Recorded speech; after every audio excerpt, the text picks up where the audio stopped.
Thank you for waiting. I finished checking your adventurer handbook. Here are your commission rewards.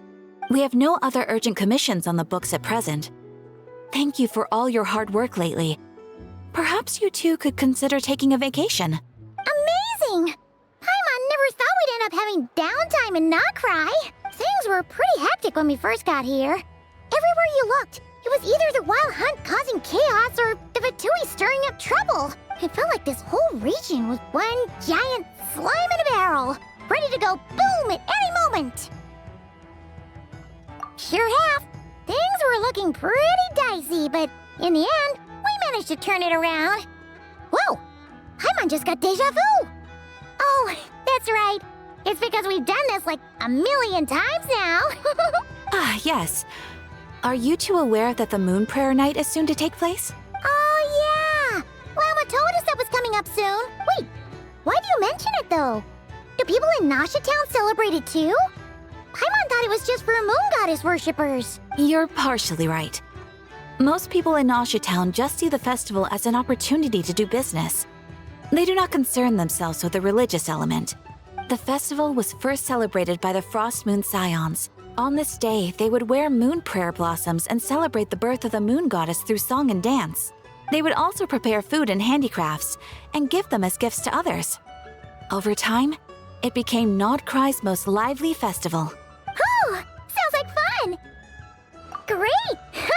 Well, in the meantime, since Catherine doesn't have any commissions for us, let's focus on some personal business instead. When we first got here, you mentioned that this was where your spaceship landed? We didn't get to follow up on it at the time because we got wrapped up in that whole rare situation, but now we can finally start investigating it properly. Well, there's a saying Paimon's heard around these parts, which goes, if you lift up a rock, you'll find something you weren't looking for. By that logic, you'll never find what you're looking for while you're searching, but the moment you stop looking, it'll jump right out at you. Could be worth a try though, right? Anyway, Paimon suggests we focus on other stuff we want to do for now, and just keep an ear out for spaceship-related intel as we go.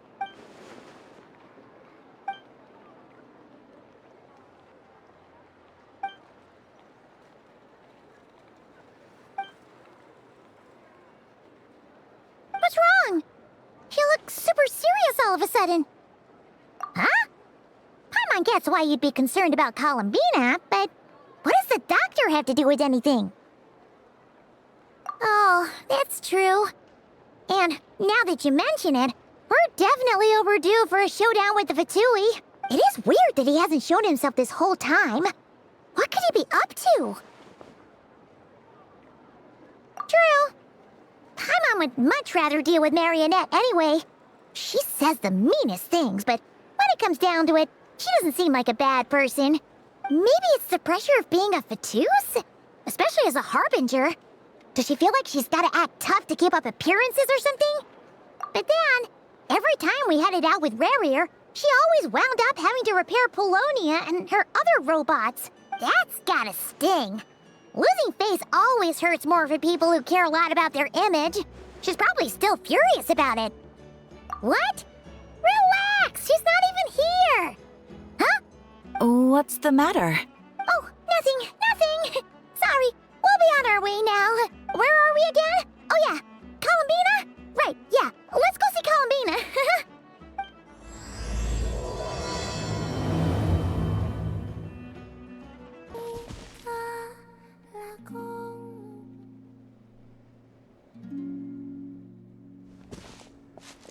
Hey, she's sitting up! Is me sitting here a rare sight? No, we just thought you'd be resting. Perhaps I would have been, were it not for the sudden arrival of some unexpected guests. Not that I consider it a disturbance. After all, you are the only ones who are free to enter. Would it not be a little unfriendly of me to lie down while we speak? I didn't realize you put so much thought into little things like that.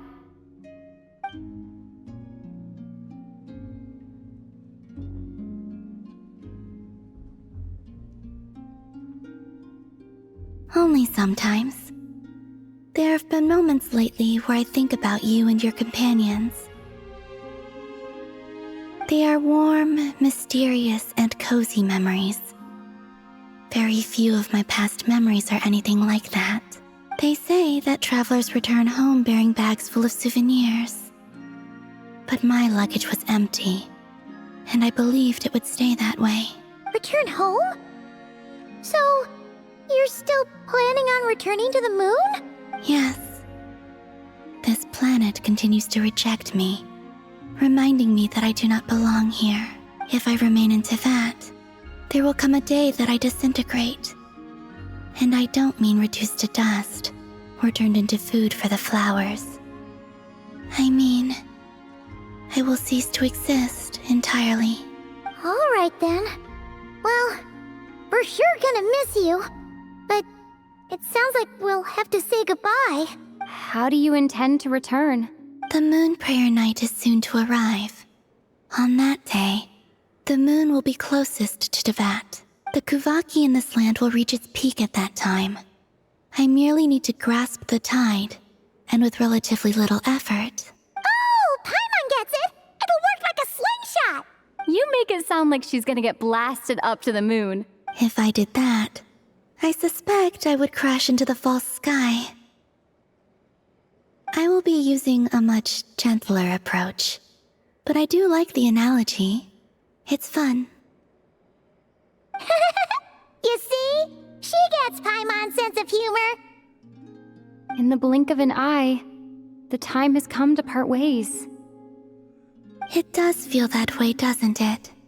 Time seems to fly fastest when you are enjoying it.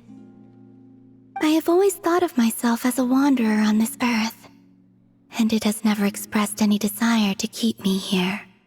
Yet, just as I plan to depart, it tugs at my arm. Is this a gesture of affection? Or is the world mocking me? Oh. Were you hoping I can answer that? Yes, you are a traveler, so you must have a lot of experience in this area. Then, what I would say is, enjoy the moment. That's right! Don't overthink it! Happiness is happiness and joy is joy! The point is to enjoy it, not analyze it! I see. Then what I would say is, even though I am very tired right now, I am still happy. I can't tell from the tone of your voice. Oh, really? You don't think I sound happy? I'm just kidding. I could tell you were in a good mood today from the moment we saw you. Ah, a joke. Albeit not a funny one. Anyway, I assume you're here about you-know-what. Give me your hand. Actually, it's not that. There's something else we wanted to discuss with you. Oh, then do you still want to give me your hand? Or not? Sure.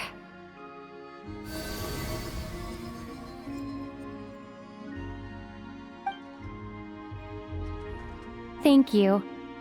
So, I've heard that in the moon prayer nights of the past, people here would hold celebrations in the moon goddess's honor.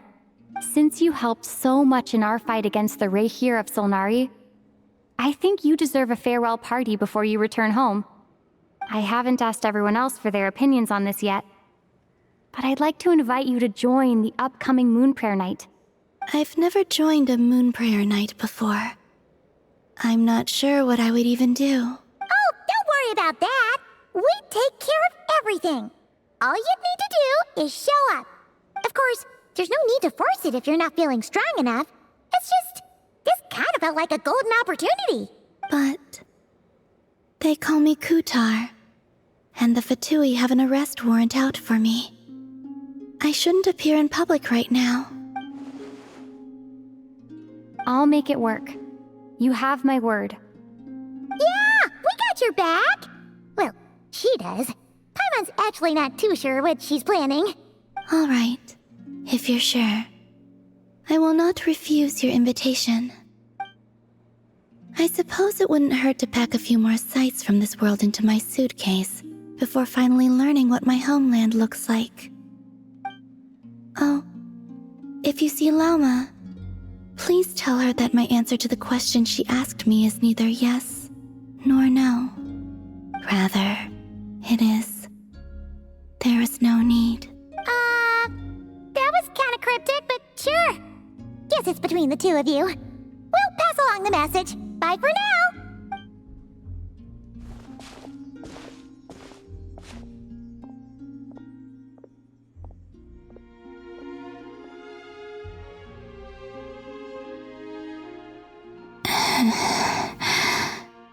And also, I do not know. Since she's agreed to join the festival, let's go see who else wants to take part. Lauma's gotta be the person most familiar with the Moon Prayer Night. We should start with her.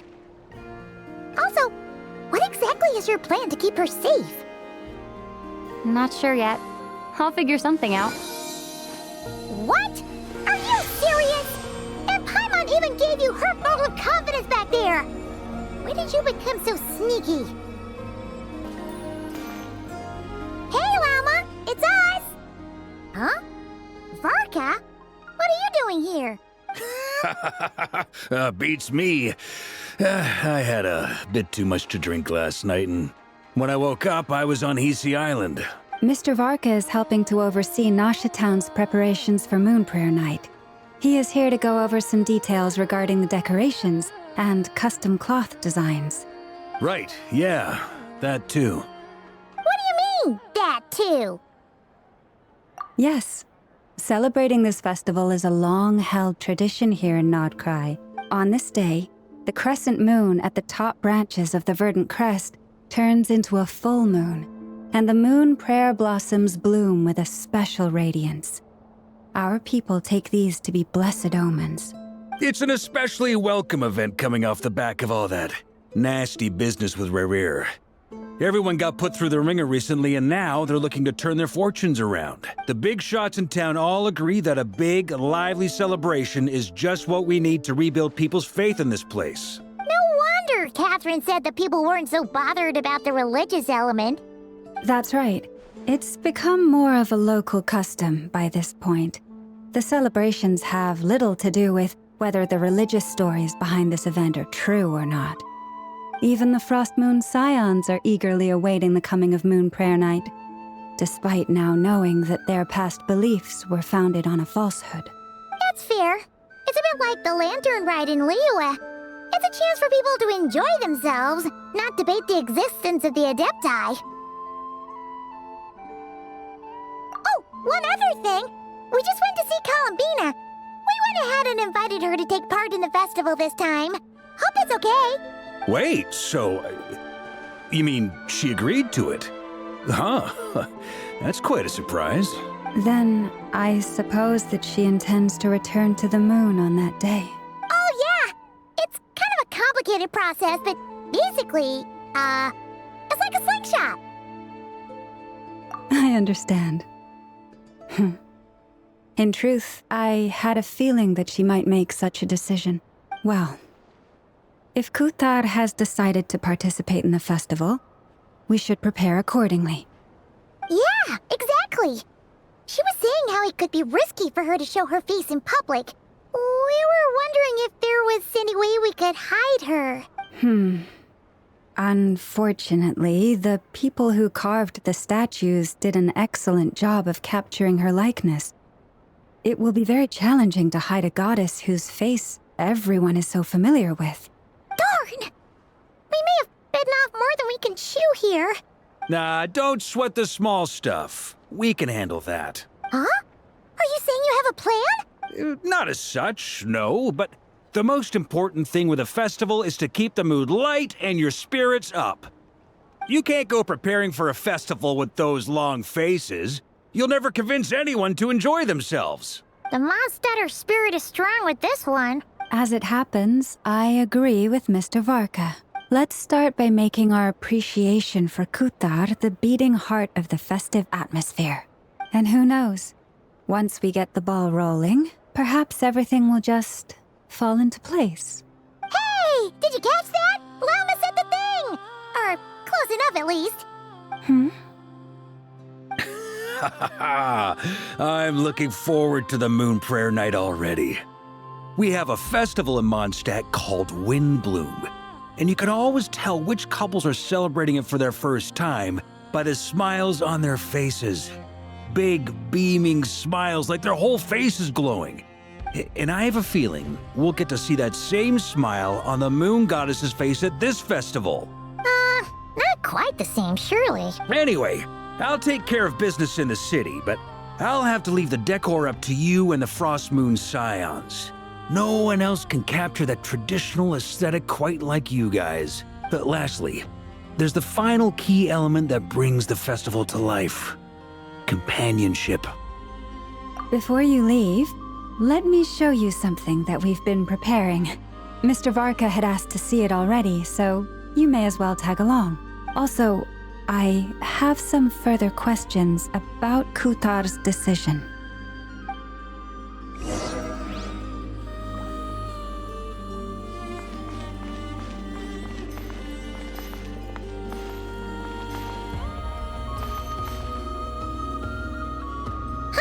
What's this?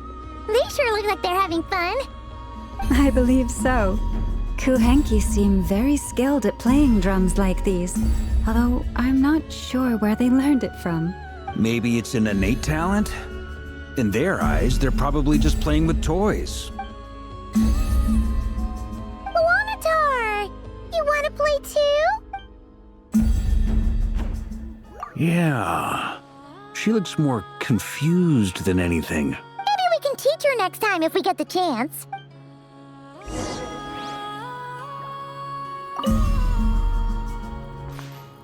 What are these floaty things? Moon veils. We hang them from buildings in the city during the festival. When you look at the sky through them, it creates a lovely misty effect.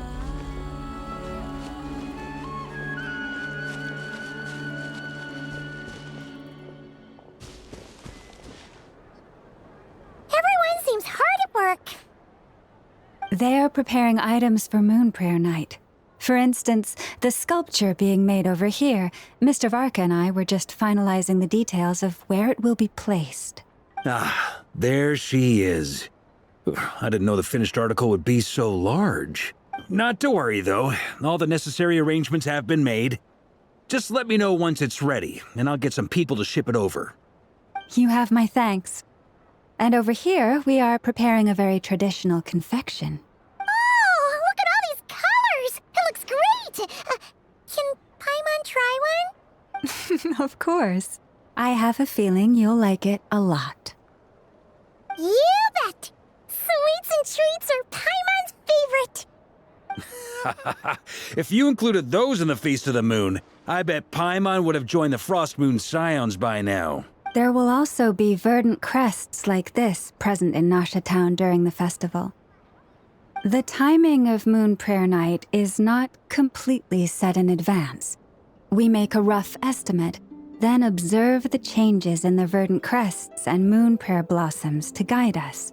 As such, the wait itself is a fun feature of this particular festival.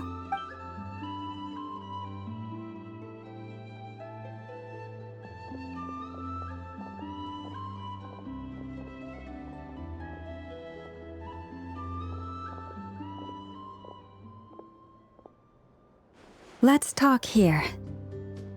To tell the truth, I am very surprised to hear that Kutar is willing to participate in the festival. I once asked her if she'd be willing to stay with the Frost Moon Scions.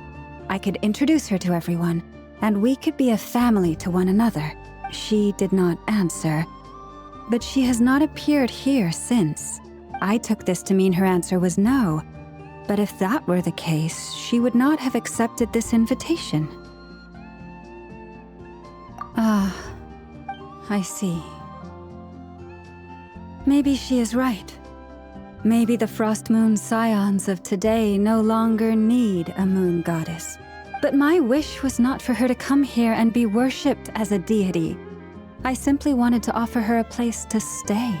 I'm sure she believes that showing herself here might invite Fatui intervention, and as such she does not wish to cause us trouble. But what really pains me about all this is that this is her birthplace. She ought to belong here, yet no one has been able to grant her shelter. I think I'm qualified to weigh in here. When someone's about to depart on a long trip, what they need is blessings, not burdens. We should wish her the best, not make the journey harder than it already is. Anyway, she's agreed to attend, hasn't she? All we need to do is simply respect her decision. I see your point. Yes, she will soon depart after all. Our job is to leave her with some happy memories. Besides, who's to say her journey to the moon is a one-way trip? It's not like she can't come back and visit if she wants, right? Paimon agrees wholeheartedly. Festivals are all about having fun, so let's keep it simple. All right, I'm gonna head back to Nausea Town soon. Want to come with? I'm guessing you have some other folks to visit there. Sure thing, let's go! Bye for now, Wilma! Thank you all. Goodbye.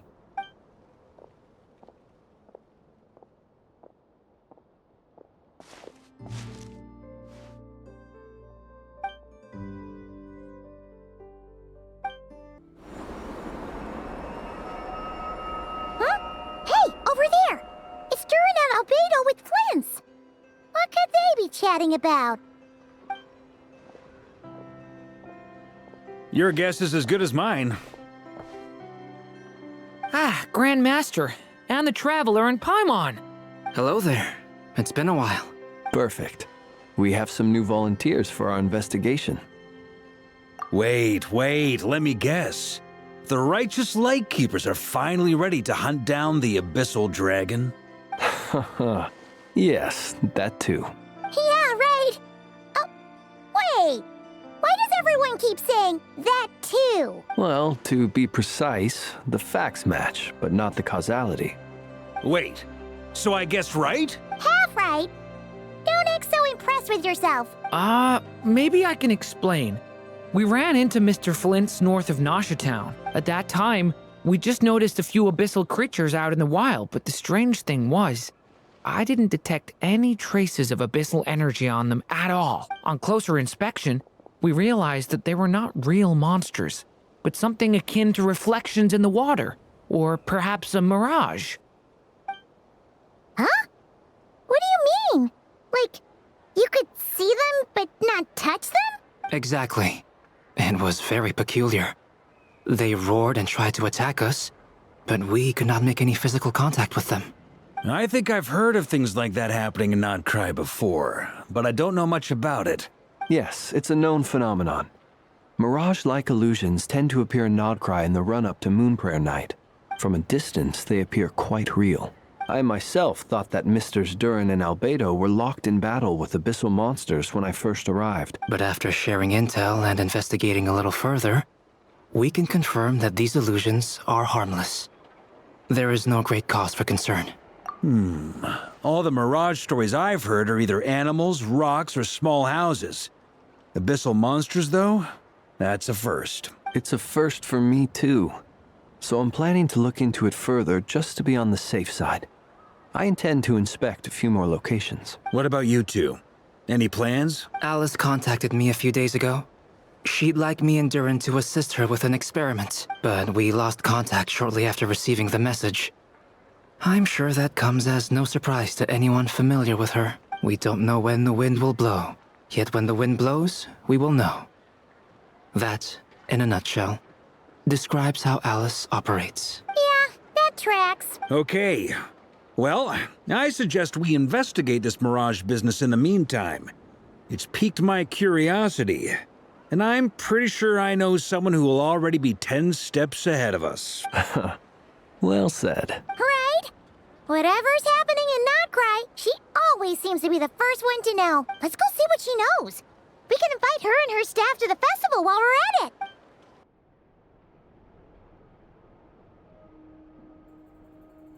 You're right, I have noticed. There's certainly something a little fishy about this situation. Only a little, though. Records indicate that this phenomenon can occur in the days before and following Moonprayer Night. That said, it has always been a rare sight in the past. The odds of encountering these phantoms are similar to looking up in the night sky happening to see a shooting star, and managing to make a wish before it disappears. But this time, either everyone's getting lucky, or they're appearing far more frequently than usual. Yehoda's out gathering intel as we speak. In the meantime, let me check off some points of interest. First, the Abyss. The ones we saw seem to be abyssal monsters. Indeed. But we have identified one location where many more of them have made an appearance. And not just monsters, but human phantoms too. Given the scale and nature of the phantoms, it's almost as if someone's last memories are coming to life. Or perhaps the memories of multiple people. Oh. So you mean the phantom monsters are hunting down the phantom humans? Exactly. The phantoms can interact with each other, but we have no means of intervening. In addition, some of the human phantoms would seem to be from the very distant past. This is clear both from the clothing they wear and the stories they tell. They claim to be from Hyperborea, a name which I've heard from Lauma before. If this is true, it means they must be from 6,000 years ago. Did Paimon hear that right? 6,000 years? It sounds like this merits further exploration. That'd be a big help. I'll leave it with you, Albedo. My knowledge of ancient history is non-existent.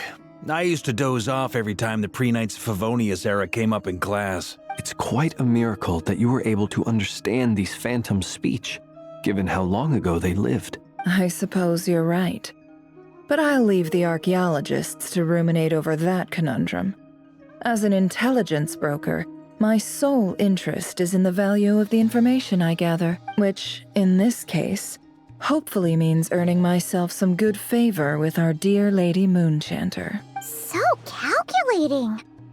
Whew, this intel broker logic always catches Paimon by surprise. Sounds to me like we could split the work up.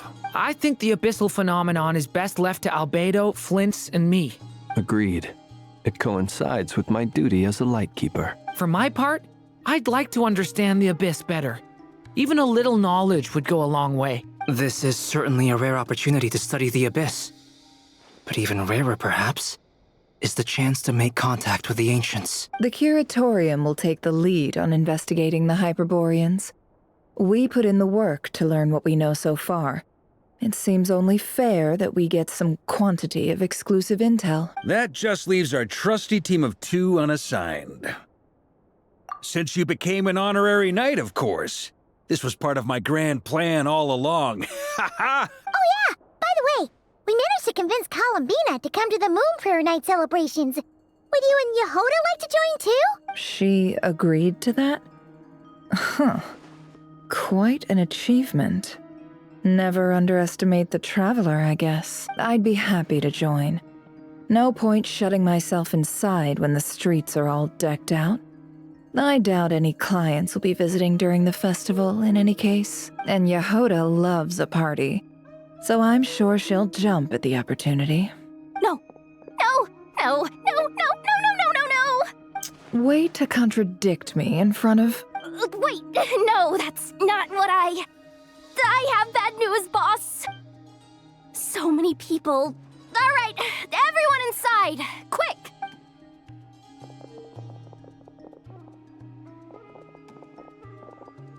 This is gonna sound crazy, but hear me out. I saw one of those phantoms at Star Sand Shoal, and it was some sort of flying ship. Like a spaceship? That's gotta be the one you came to Tibet in. You said you saw the same thing through the moon marrow, right? Huh? You already know about it? Ugh, I thought I was gonna blow people's minds. Turns out I'm the last to find out. Wait, back up. You came here in a spaceship? Now my mind is blown! What's it like on the inside? Was it like flying through space? I want to know everything! Yep, exactly. Huge discovery. You're the best, second best intel broker in the world. After your boss, of course. Wow. Really? Well, I don't know if I'm all that, but... I guess that decides where we're heading next. Come on, don't look at me like that. I know the spaceship doesn't have anything to do with me, but you don't want to leave me as the only one twiddling my thumbs, do you? Please? Fair enough. You can tag along. In that case, let's meet back here to discuss our findings once we're done. I wish everyone a productive investigation. You too.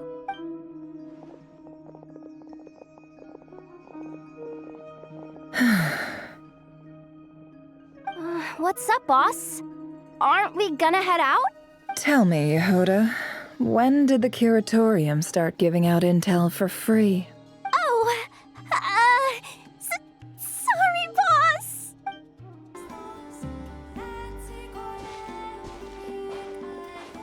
Well, what do you know? Yehuda was right on the money. This phantom really is your spaceship, but that's so weird. Why would it show up here? Is it some kind of projection? Or a ghost? Like, maybe it no longer exists, but somehow it left an afterimage? Ah, you're already here. Miss Lauma, what a surprise. I thought you were busy with festival preparations. I was, until one of our people informed me that a strange sight had appeared at Starsand Shoal. No one's ever seen something quite like this before. I thought I should see it for myself. Same here. Oh, so we heard that these things appear around the festival period. Any idea why that is? Unfortunately not. We have very limited information about them, since they can't be interacted with. And no human phantoms have ever made an appearance before now. The most we've been able to deduce is that these sightings appear to be connected to the increase in Kuvaki energy around this time. Yeah, seems like that's all we can do. This is all so confusing. Allow me to lend you a hand.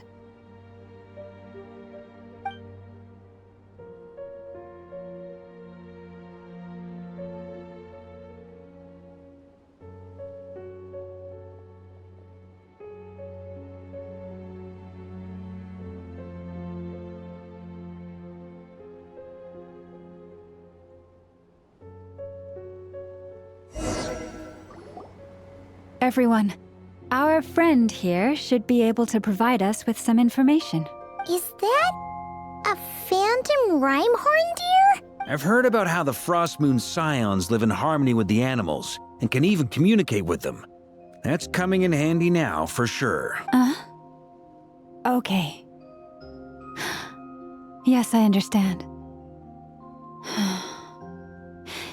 Then how about this?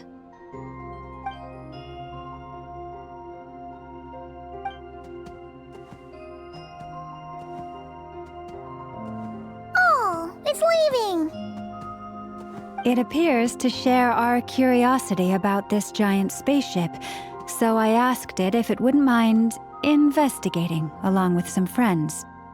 In return, I told it about some nearby spots where the wild fruit grows abundantly. We may live in a different era from these phantoms, but I trust that the terrain, climate, and ecology here are more resistant to the effects of time than some things are. Let's give them a moment and hope for the best.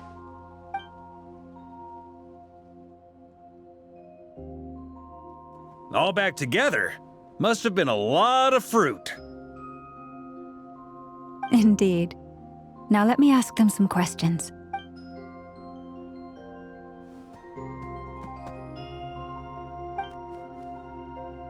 It did find a lot of wild fruit, enough for them to feast for a long while. This puffin circled in the air several times, but didn't spot anything out of the ordinary. Certainly nothing to do with the spaceship. Huh. Well, it definitely makes sense to get a bird's eye view. Indeed. Other than that, I was also thinking that the world these phantoms see is also different from ours. Oh, I get what you mean. The wild fruit exist in both times and spaces, but there might also be things that only exist in that space-time, which we can't see. Good point. Great thinking, Lauma. Blunthorn rhinos can use Kuvaki to shift great rocks, but this one says it couldn't get that ship to budge by even an inch. The sniffer mole tried too, but despite being a skilled digger, it could not get through. They say that the spaceship looks robust and undamaged. It seems completely impervious to any and all attacks. Whatever lies within is well defended from harm. So, just like us humans, there was nothing they could do about this spaceship either. Yes. Still, they deserve our thanks. We are grateful for all your efforts, dear friends. Now go, and enjoy your feast. I've noticed some other human phantoms gathered nearby. Come on, let's go talk to them.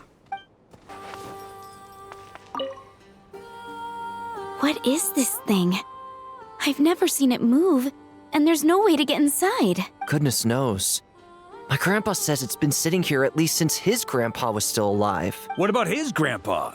Did he say anything to your grandpa's grandpa about it? Huh? I don't know. In all likelihood, it was here back then too. Hard to imagine something this huge could move. Guess that means that as far as they're concerned, this ship's been around a long time.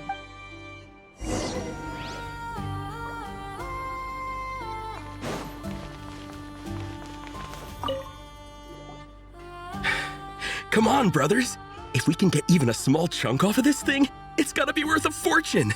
Today is the day we strike it rich. Huh? You mean Paimon? Yes, brother, I shall join you. Let's make our fortune. We should go with them. What the? This thing is crazy tough. I can't even scratch it. What's it made of? Sorry, brother. Looks like we'll have to seek our fortunes elsewhere. Enjoying yourself? I was just seeing if I could influence this phantom's perception by playing. But nope, no dice. I'm sure we're all starting to build up an idea of what's going on here now that we've spoken to some of the people. These phantoms are reenacting real historical events in Nocturne. It's almost like we're in some kind of interactive stage play. We can talk to the actors, but the plot is fixed and we can't influence it. It makes sense. History is set in stone. The objective facts of the past cannot be changed. Paimon totally thought you were just goofing around earlier. But actually, you were doing some serious investigating. Of course I was.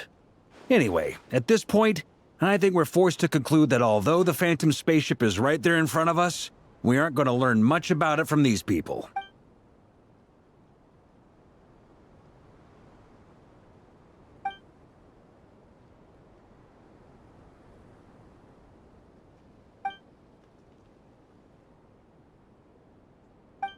Don't be discouraged.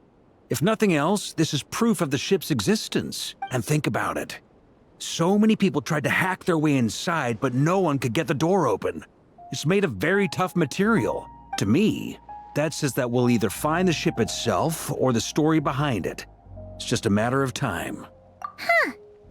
Every now and then, when Varka gets serious, he actually does seem like Grandmaster material for once. I wonder how the others are doing. Let's head back for now. Sounds good. Also, drinks are on me if Team Knights of Favonius is the first to finish. Wait, we have a team name now? Am I in Team Knights of Favonius as well? You're very welcome to join. We've even got a cathedral ready for you. Isn't that technically blasphemy? You wouldn't dare make a joke like that if Barbados was in earshot. Nah, I'm sure Barbados doesn't mind a little harmless blasphemy once in a while.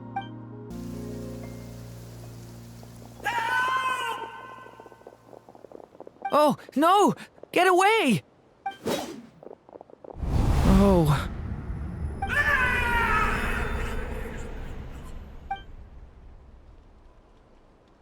I know it's hard to stomach, Mr. Durin. But as I'm sure you've noticed, there is nothing we can do to intervene in that which unfolds before us. But we have to at least try. And try you have. But are you aware of how many unsuccessful attempts you've made now? I wasn't keeping count. I'm afraid this is the 39th failure so far. Or the 5th if we're only counting this particular victim. There are no indications that these phantoms may be altered in any way. You seem to have calmed down a little. I'll make us a fire.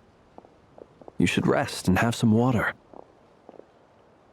Feeling any better now, Mr. Durin? May I ask a few questions? Be my guest. What exactly are we witnessing here? What happened to those people? My guess would be that we are seeing Nocturne during the Conrian Cataclysm. Would that be accurate? Conria. That is correct. As you know, once the Abyss senses even the tiniest crack, it floods in and spreads like wildfire. There was a time in the distant past when it permeated all of Nocturne, causing immeasurable harm. The people paid a terrible price to heal this land. Then 500 years ago, the whole of Tevat suffered an abyssal disaster. Once more, Nocturne was dealt a devastating blow. I see. In the face of the abyssal onslaught, all were like grains of sand tossed around by a tidal wave. Be they human, fae, or god. The moment you witnessed is but one drop in a whole ocean of catastrophe. All right. I guess that answers my second question, too. I wanted to know why there's nothing I could do to help them, and that's because what we are seeing is history. That would be my guess as well. As I understand it, history and fate are not all that dissimilar. The latter may be unseen to us, but both are immutable. Yes. Fate was determined long, long ago. I still have a couple of other questions for you, Mr. Flint's. You mentioned more than one abyssal disaster that has struck this land in the past. How can you be sure that what we're seeing is from the Conrian incident? And also, how are you able to stay so calm when you're talking about these events? From everything I know about you, you're not cold or ruthless, and you're not indifferent to the suffering of others. Alas, I am forced to show my age. I must be 600 or 700 years old by human measure. Wait, so you... One is not easily moved by history when one has witnessed the truth firsthand. I'm sorry. You needn't apologize. Your passion is a good thing to have. Treasure it, because someday you may find it in terribly short supply. Now, at the risk of offending you, I have a question in return. Your curiosity toward the Abyss, is it born from hatred or because you sense its call? I only ask because I kept a fragment of Rarir's body in my lantern for a short time. Specifically, his heart. So I know what a burden it can be to carry the Abyss with you, and I hear its power growling from somewhere within you. In my eyes, your mere existence is a miracle. My honest answer is... I don't know. I don't think I have the confidence to say for certain. What I will say is the Abyss is not the only issue that haunts me. Even before I became who I am today, the question dogged me constantly. Should I even exist at all? My doubts remain unresolved. But when we fought Rarir, something became a little clearer to me. Sometimes it is the darkness within us that allows us to achieve the impossible. I certainly got the sense from your 39 attempts that you were trying to achieve the impossible. It sounds like you've resolved to see the truth for yourself. Absolutely. In that sense, he and I are quite similar. Then I wish you every success. I look forward to the day of your transcension. Well, if everyone's caught their breath, I suppose we should head back. Oh, and one last thing. I'd appreciate if you kept our discussion about history a secret. Incredibly, our separate investigations led us all to the same conclusion. Hooray for consensus! Yeah, but we barely learned anything, though. I totally thought this would be the mother lode. Talking with the ancients?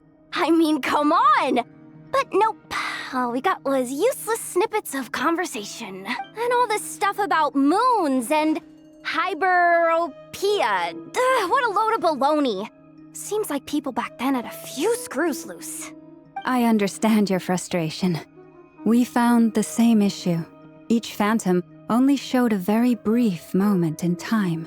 There isn't much value to be found in these miscellaneous fragments of a civilization's history, no matter how glorious it may have been. If there's a silver lining, it's that these phantoms are harmless to the present reality. They shouldn't get in the way of the festivities. Paimon agrees. And not just because it's the first thing she understood in this whole conversation. You look disappointed, Nefer. Is something the matter?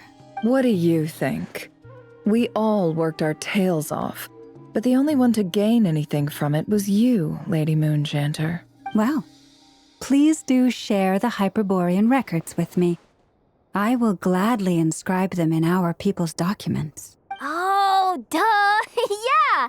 That was it! Hyperborea! Hyperborea.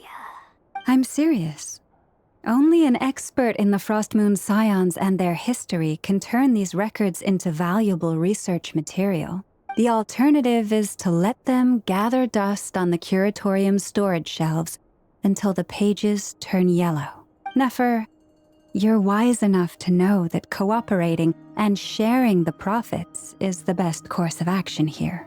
Well, that goes without saying. Sure, let's do that. Huh? But didn't you say we aren't supposed to give out intel for free? Sorry. Shutting up. Now is not a good time to push Nefer's buttons. Anyway, back to Moon Prayer Night. I'm thinking that we should prepare something a little special, aside from the usual decorations and so on. You mean a parting gift? Can't go wrong with food. Although, does food go bad on the moon? Perhaps a lantern would be a better choice. It might be dark up there. It could prove difficult to light a lantern on the moon. Magical stones might serve that purpose better. What about a clockwork mecha model from Fontaine? I've got a whole bunch at home. I use them for fighting practice in my free time. None of these sound like things she would be even remotely interested in. But we don't interact with her enough to know what she likes. Yeah. It would really save us the guesswork if someone could find out what she's into. Wait, what the? Traveler? They're all looking at you. Great! Haha, problem solved. Now, I need to stop by Dory's. Gonna need her help sourcing a bunch of stuff for the festival. Then let's leave it there for now. We all have our own business to attend to. Traveler, if you find out what Kutar likes, let us know right away.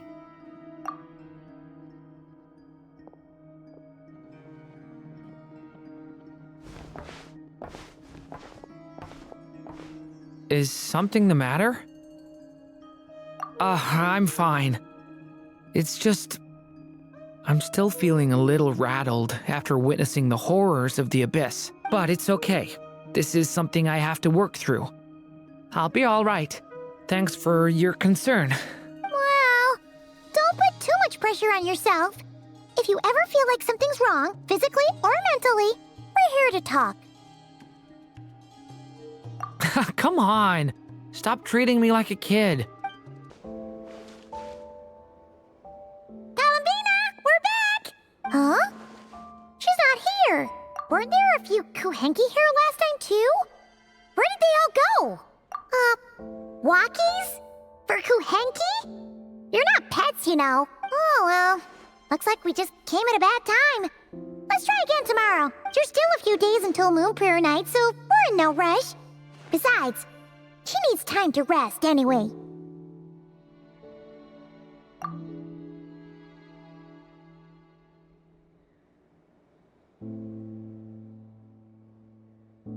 Columbina!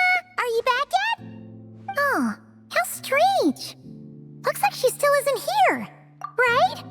It's not like her to spend so much time outside, especially since she's worried about attracting unwanted attention. What about Luonatar? Luonatar, you there? Hey! Do you know where Columbina went? Sorry, didn't understand. But if you know where she is, could you take us to her?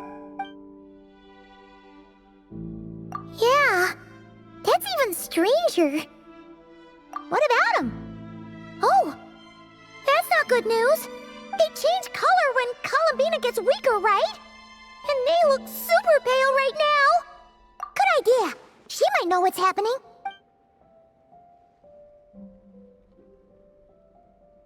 Lauma! Ah, it's you. How is Kutar? Is she okay? No, she hasn't. I came here to check on her after I noticed the flowers had changed color. Based on past precedent, she must be very weak right now. Even getting up to walk would be a struggle. It seems unlikely that she wandered off outside. Not to mention that she doesn't do that at the best of times either. So yeah, this is super weird. No. Very few people are in the know about Kutar's whereabouts. And if anyone suspicious had visited, they'd have left some sort of evidence. Come on, let's go to Nashatown. If anyone has seen her, someone there will know about it. It's Nocturne's information hub after all. Makes sense. Let's go!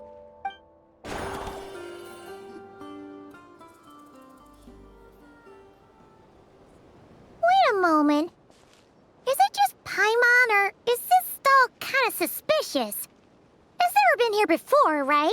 No, I don't recognize it. Alas, your free and easy adventure time is over. Now, prepare to face the final boss of Nocturne. Whoa! Where'd that voice come from? Not sure, but it's definitely hostile. No, not that way. The final boss is right here. The sniffer mole? That's the final boss? Surely not. Also... Okay, the jig is up. I'll stop teasing you.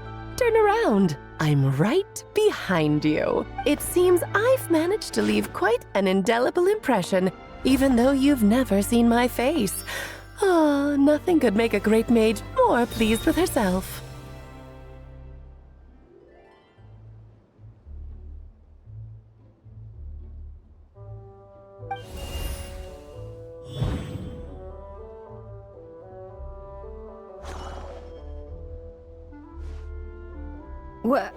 What is going on? I've heard that all the big shots in Teyvat have long, wordy titles that stun people speechless when they make their entrance. Unfortunately, none of them are affiliated with the Hexen Circle, and we ourselves keep a very low profile. The notorious name-dropping doesn't quite work for us. Still, I, for one, think I'm really quite amazing. So that didn't stop me from coming up with a title anyway. Alice? It's really you this time? Not a lantern or a dodo but Alice in the flesh? Oh, that's right. So, what do you think? How does it feel to finally meet me? You look like... Oh, that's the first thing you thought. A little surprising, but that actually makes me very happy. Because that means that when Klee grows up, she'll be just as stunningly beautiful as her mother. So she's a friend of yours? Kind of. This is actually the first time we've seen her in person. I see. Madam Mage, that was, quite a powerful entrance. I certainly won't be forgetting it anytime soon. It's okay, Lauma, don't force it. Paimon will do the honors. This is Alice from the Hexen Circle. She's a friend of ours. And of Arcus, too. That's right. She's a good person, just kinda... unpredictable. Well, what is the human heart if not unpredictable? Hmm? If we could not do as we please, how would we differ from machines? I am Lauma, Moon Chanter of the Frost Moon Scions. It is a pleasure to meet you. Oh, I know. Before you got here, I spent a good, 15 minutes getting up to speed on Nocturne's present situation. In other words, I've read the whole in the last episode part, so we can skip the pleasantries. Fair enough. Well, Miss Alice, I can already tell that you have quite a unique personality. You'll get used to it. Paimon sure is. So anyway, what are you doing in Nocturne, Alice? Oh, I thought I told you already. This time, I'm the final boss. And what a formidable foe I shall be. Powerful, confident, decisive, and good luck finding my weak spot. You will never succeed. Oh, drat! My one weakness, and you found it in an instant. Fate has been dealt a devastating blow. Thus falls the great Dodo King. Why are you playing along with this nonsense? For funsies, of course. What's wrong, Paimon? Are you disappointed in me? Am I a gigantic letdown? No, it's just... You seem like a busy lady.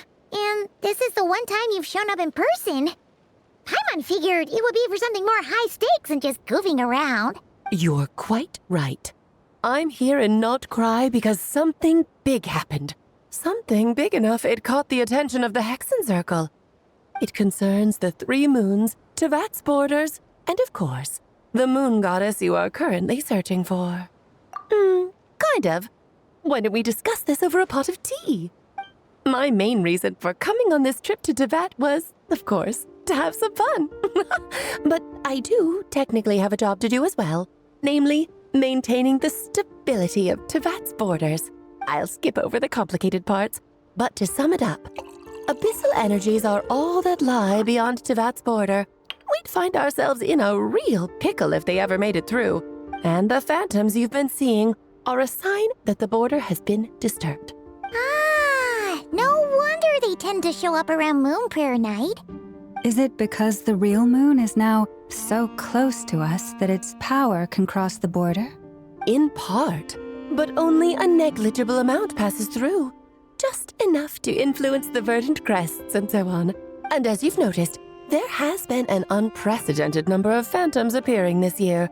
The influence of the moon beyond the border cannot explain this. No, there is another far greater factor at play. The trilunar syzygy. A trilunar syzygy? Eons ago, before the heavenly principles came to Tevat, it was the then 3 moon goddesses who controlled the laws of this world. Oh, that's exactly it! The 3 goddesses split these powers amongst themselves, promising never to consolidate them into one singular body. This was meant to keep the world stable. But, fast-forwarding to the present, the eternal moon's marrow is with you, while the iridescent moon's marrow, which should never have appeared in this world, has been retrieved. Add that to the presence of a moon goddess in the flesh and... the power of all 3 moons is gathered here in Nocturne. There hasn't been an event like this since the War of Funerary Flame, and it's having a noticeable effect on Tevat's borders. Because I wish to give my darling daughter a peaceful, sunny environment to grow up in. Is that a good enough reason? Kinda sounds like you're dodging the question, but it does make sense. Well, that's one reason anyway, and the most important one. The others are a little complicated to explain. For instance, cleaning up after dearest Miss R. Albedo could tell you more about that if you're curious. But right now, I have a more important question to ask you. Why are you collecting the moon marrows? I see. Nicole told me about that legend once. Nicole? You mean meet Anne? Oh, so you remember. Yes, of course. That was a story about fate, her area of expertise. But back to the story of our dear moon goddess. I'm afraid her intended method of returning to the moon is unlikely to work anymore. What does that mean? She may be missing, but she hasn't gone anywhere. She has disappeared.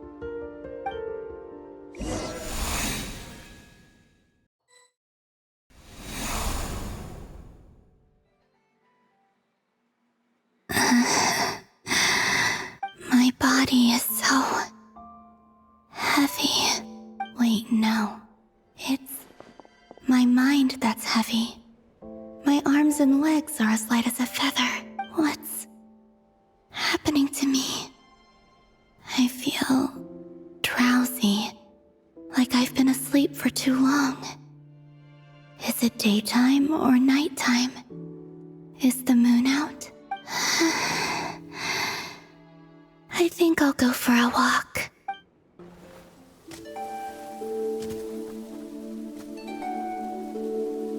Are you out for a walk too? Huh?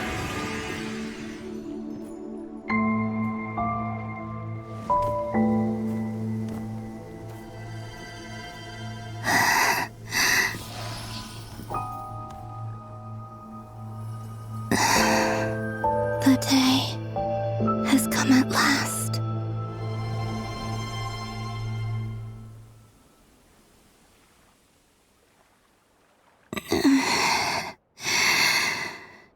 Have I grown so weak that I can't even sustain my physical form? But Moon Prayer Night is nearly here. I was so close to returning home.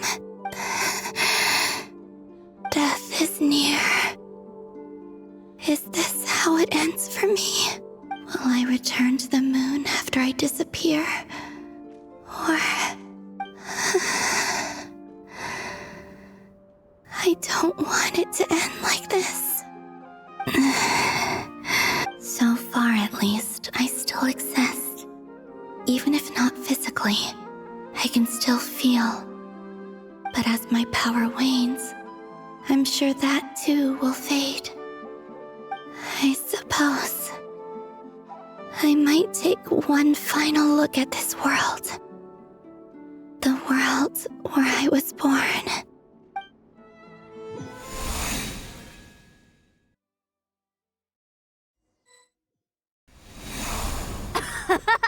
Come on! Come on! Wait for me! The Frost Moon Enclave. How much it has changed since I was born. These decorations, they're so heavy. It's times like this when you kind of wish men could be priestesses and acolytes. How fascinating. I've never had the chance to be privy to people's private lives in this way. In the past, people would get so solemn and serious the moment I showed my face. Like they were frozen stiff. Karina, Lametti, it's time to eat. Coming. I want to watch them a little longer.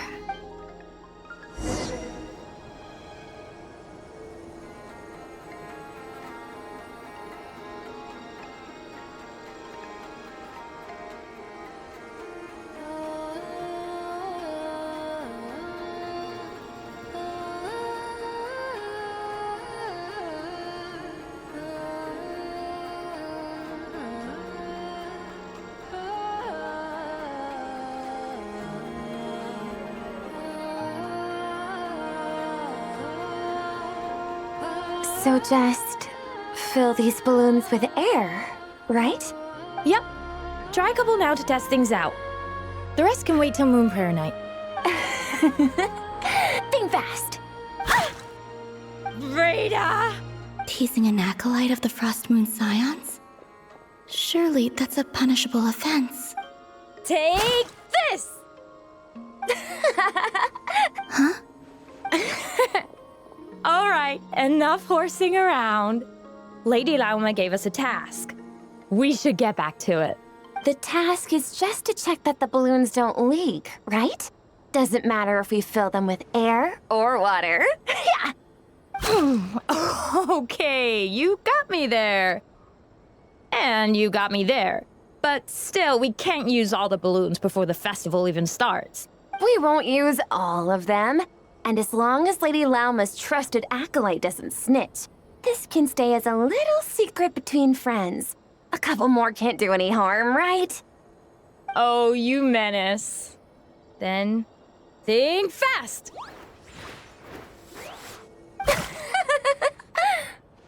Is pumping a balloon full of water really so much fun?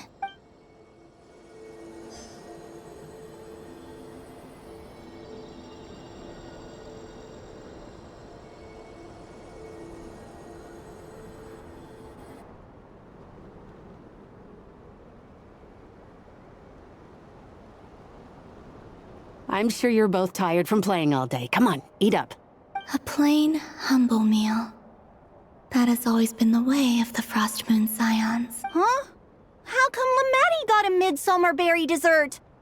Oh, I always get Lockaberry. I don't mind sharing. You can have a bite of mine if I get to have a bite of yours. They're sharing food? I've never shared food with anyone before. Even at the Harbinger tea parties, everyone just ate off their own plate. And when I couldn't finish my food offerings from the Frost Moon Scions, they'd leave the leftovers out under the moonlight for the animals to claim.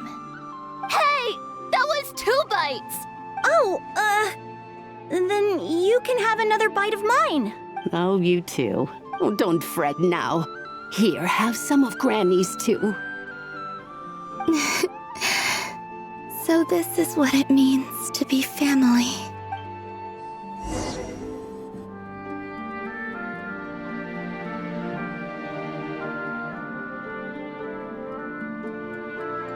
I'm seeing so much that I'd never usually get to see.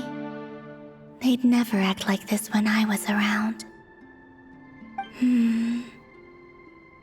It's nice, being able to just watch people in peace in these final moments. What a rare opportunity. I think I'll go take a look around Nasha Town, too. Maybe the Traveler will be there.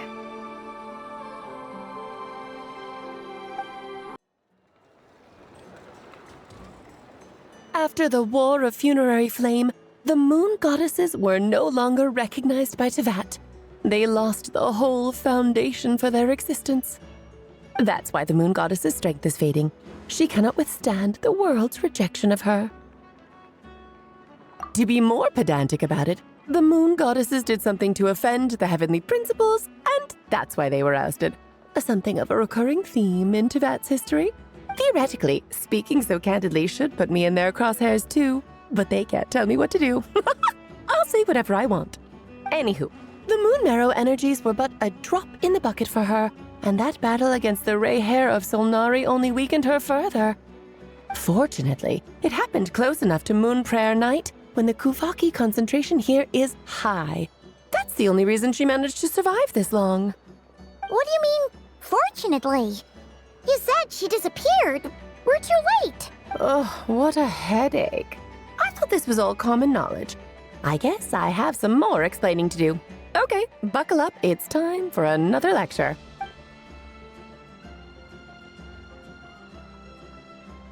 Now, I said earlier that the moon goddesses lost the foundation for their existence. The reason for that has to do with the natural order. Basically, the rationale for their existence in Teyvat was lost. The same logic applies to the present moon goddess, too. Consider her existence so far. Her comrades in the Fatui called her Damselette, and she was worshipped as Kutar by the Frost Moon Scions. But these connections have now been severed, whether by her hand or yours. So, the rationale that once sustained her existence is now gone. Wait, we did that to her? Oh, well, strictly speaking, yes. But let's not start pointing fingers, shall we? I'll only end up as the big bad villain, and that's not the kind of final boss I want to be. Of course I do. I'm only the greatest mage in the whole entire world. Now, if you wish to find your moon goddess, there are 2 problems we need to solve. Firstly, we'll need to strengthen the connection between her and Teyvat, at least enough to sustain her until Moon Prayer Night. Strengthen her connection? But does that mean I'll have to rally all the Frost Moon faithful behind this? I'm afraid a bygone faith and a former home won't be of any help to her now. Do you know her name? Her name? Yes. Names are very important things. A name is a fundamental concept that anchors one's entire existence. Then your first job is to find it. As a moon goddess, I'm sure she must have a name she identifies with. Neither Columbina nor Kutar is her true name, and she's never really accepted either of them. So, Finding out her real name is enough to sustain her existence? Yes, I know it sounds like a small step, but every journey begins that way. So for now, that's all we need to focus on. The second problem is with her plan to use the moon marrows to return to the moon. Unfortunately, piercing through the false sky will take an enormous amount of power. Given her current condition, she won't be able to provide anywhere near enough power, even if she recovers her physical form. But no need to fret. Nicole's the expert in this field, and I'm sure she'll figure something out. Wait, Mage N is going to help us out too? That means we've got 2 Hexacircle mages on the case. This is turning into a pretty big deal. Actually, this is more of a side quest for me. Like you said, I'm a busy lady, so I can't stay for too long. I'll have to return to Tevet's border soon. That's the upside you get for looking out for my little Klee. Hopefully that will incentivize you to carry on keeping her company in the future. Anyway, jokes aside, you'd better get moving. It will take quite a miracle for the moon goddess's consciousness to hold out till moon prayer night. Oh, I suppose I might as well tell you where Nicole is before I leave. Off you go now. Time to meet your new friend. Oh, yes, and a little suggestion. Don't forget to mind your heads. What? I wonder how Durin's doing. I should really go see him before I head back. You really are super busy. I most certainly am. There's so many children I have to keep tabs on just in Mondstadt. Durin, Albedo, Venti, Varka. Klee didn't make the list, huh? Of course not. Klee is my pride and joy. I have no qualms about her, because she's the best child in the whole wide world. Yep. Klee's a little angel. I'm glad you agree. Well, all the best. See you when I see you. She left in a hurry. Yeah, she didn't pack up her stall. Should we handle it for her? I must say, I'm now very curious about her daughter. Klee, wasn't it?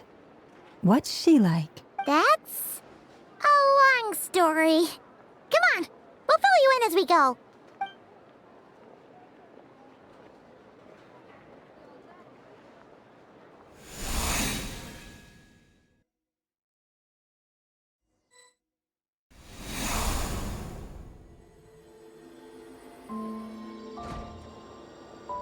What a lively place. I've never experienced Nasha Town like this before. Hey, you old geezer! Your hammer's rusted through! Who are you calling old geezer? Are they quarreling? I'm looking right at him!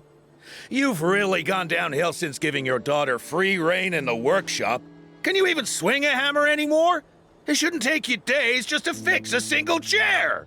You might as well use that hammer to massage my back for all the good it's doing. Don't run your mouth, or you'll get a back massage that'll put you in bed for the rest of your life. Look, the materials haven't arrived yet, all right? You know how busy it gets in the days before moon prayer night. I'll bet you send all the materials to your little princess. Blood's always thicker than water, huh?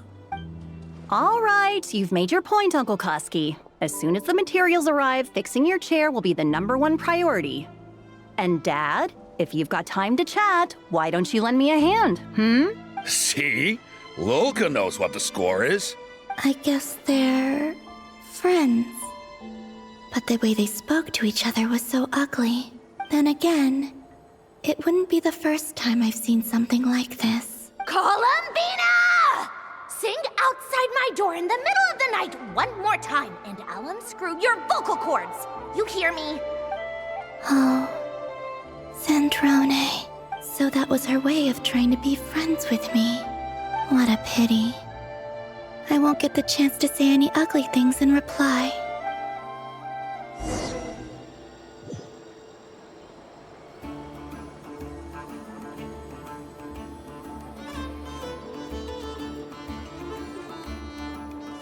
Hey, have you decided what to give her for Moon Prayer Night? I sure have. She's gonna get the surprise of her life when she's least expecting it. Then I'll whip out the ring and pop the question. The surprise of her life. What a fun turn of phrase. Cool, I get the picture. You can spare me the gushy details. Ooh, looks like we have a customer. Hello there, ma'am. Would you like some Moon Prayer Night candy? Huh? Is he talking to me? Can he see me? Here you go. Oh.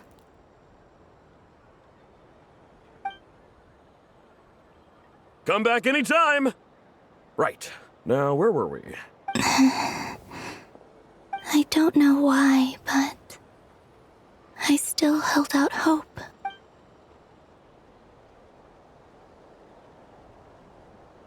The most important thing right now is to find that mage.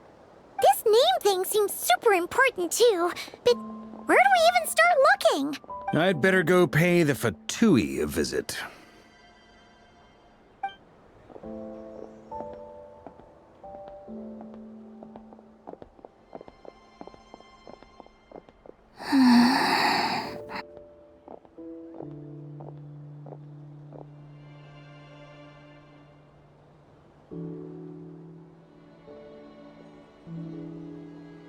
Columbina?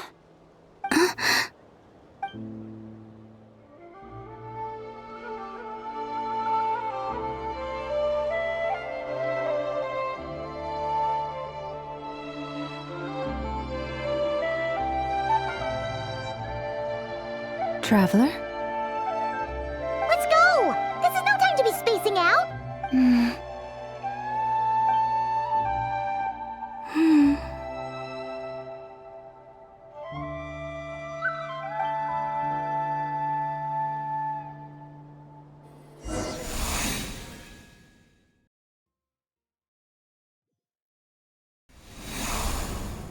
Where are they going? They mentioned a mage and a name? So, Mr. Varka, are you acquainted with this Nicole? Or should I call her Mage N? Not really. We've never met, though she has come up in conversation. From what I've gathered, Alice kinda took Nicole under her wing. Taught her how to speak in a more ladylike fashion, that kind of thing. Huh. Hard to imagine Alice as an etiquette coach. Yeah, Alice is a larger-than-life personality, I'll give you that. But then again, that's why she's able to draw such an eclectic mix of people into her inner circle. If I remember correctly, being an interesting person is actually one of her main entry requirements. So, if you ever wanted to join the Hexencircle, I'm sure you'd both be eligible to apply. Hey! Don't go around making promises on Alice's behalf! I wouldn't dare. I'm just trying to paint a picture of the Hexencircle for you. Okay, sure. Anyway, since none of us have ever met Nicole, how are we supposed to find her? We can't just go up to every woman in sight and ask, "Hey, are you Nicole?" Maybe something she's wearing will give it away? Like a windbloom pinned to her chest or something. Wait a minute. Alice never said Nicole was from Mondstadt. Oh, true.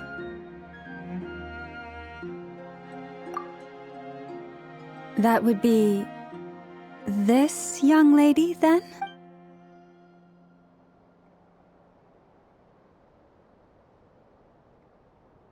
Hey there! Sorry to disturb you, but are you Miss Nicole? Varka, Knight of Boreas of the Knights of Favonius.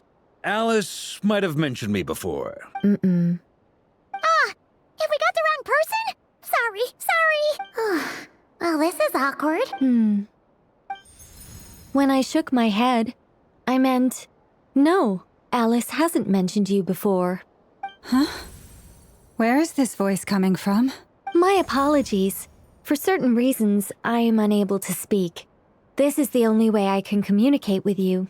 It might take some getting used to, but I hope you can understand. Hey, it's fine. I'm more shocked by the fact that Alice never speaks about me. As for you two, we have crossed paths twice before, but it is nonetheless a pleasure to finally meet you. It's really you! Thanks for all your guidance in the past! You're quite welcome. This time, things are different. We have reached the unwritten pages of the story. You might say that we stand at the crossroads of fate. Now then, allow me to formally introduce myself. My name is...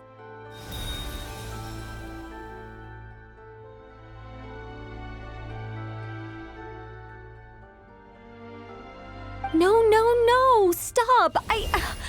Alice! I can't believe it! I had a whole speech prepared. I'd agonized over every single word. She always picks the worst moments to ruin other people's plans. I'm so sorry about that. Alice took the liberty of devising some bespoke self-introduction magic for each member of the Hexen Circle. But I could have sworn I deleted all of the triggering conditions for it. How did it bypass everything? Oh gosh, this is so embarrassing. This is a very different side of Nicole than what we're used to. Is she not used to face-to-face interactions? Don't worry about it. We've seen that introduction magic once already, so it wasn't too much of a shock. Please go on, Miss Nicole. We'd love to hear what you have to say, or, well, communicate. Huh? Are they talking to this lady? But... Will you all promise to forget that horrendously embarrassing introduction? Sorry? Embarrassing? When? Yes. My name is Nicole, and I am one of a very few angels who have retained both their preferred form and their power. The Traveler and Paimon should be no strangers to this concept. There is another of our kind in Natlan. They call her the Lord of the Night. Right! Paimon remembers her. Yes. Well, I have retained more of my power than she. It's because I don't have a long-term duty to fulfill. To be more specific... no. We'll be here all day if I get into the specifics. Moving on.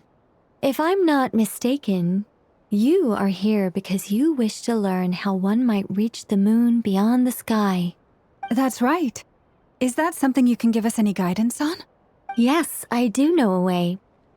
It began with the Hyperboreans, who lived after the War of Funerary Flame. Blank looks.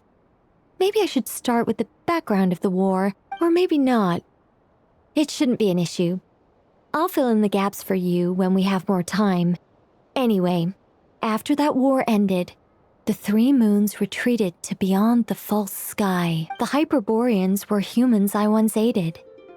They accepted the civilization and creations bestowed upon them by the angels. But despite accepting many blessings of the angels, many among them still held on to their faith in the moons.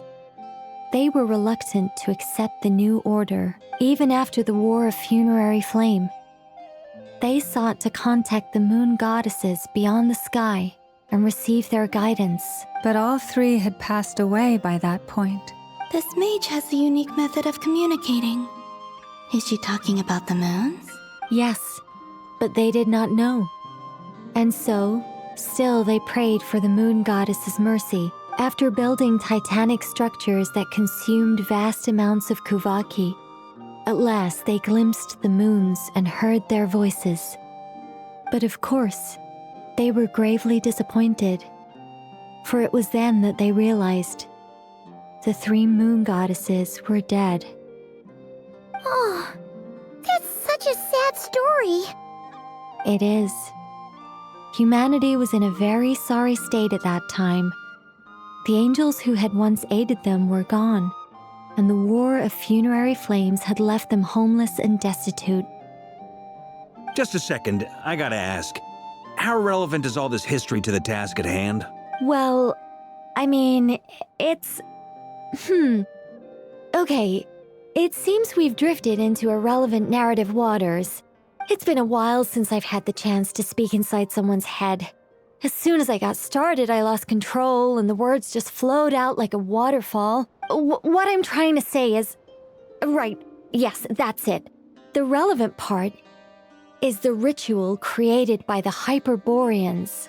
The fact that they bypassed the false sky and saw the true moons implies that they successfully built a connection between Teyvat and the outside world, which means, with enough Kuvaki and a sufficiently stable connection, it should be feasible to send one person over the border.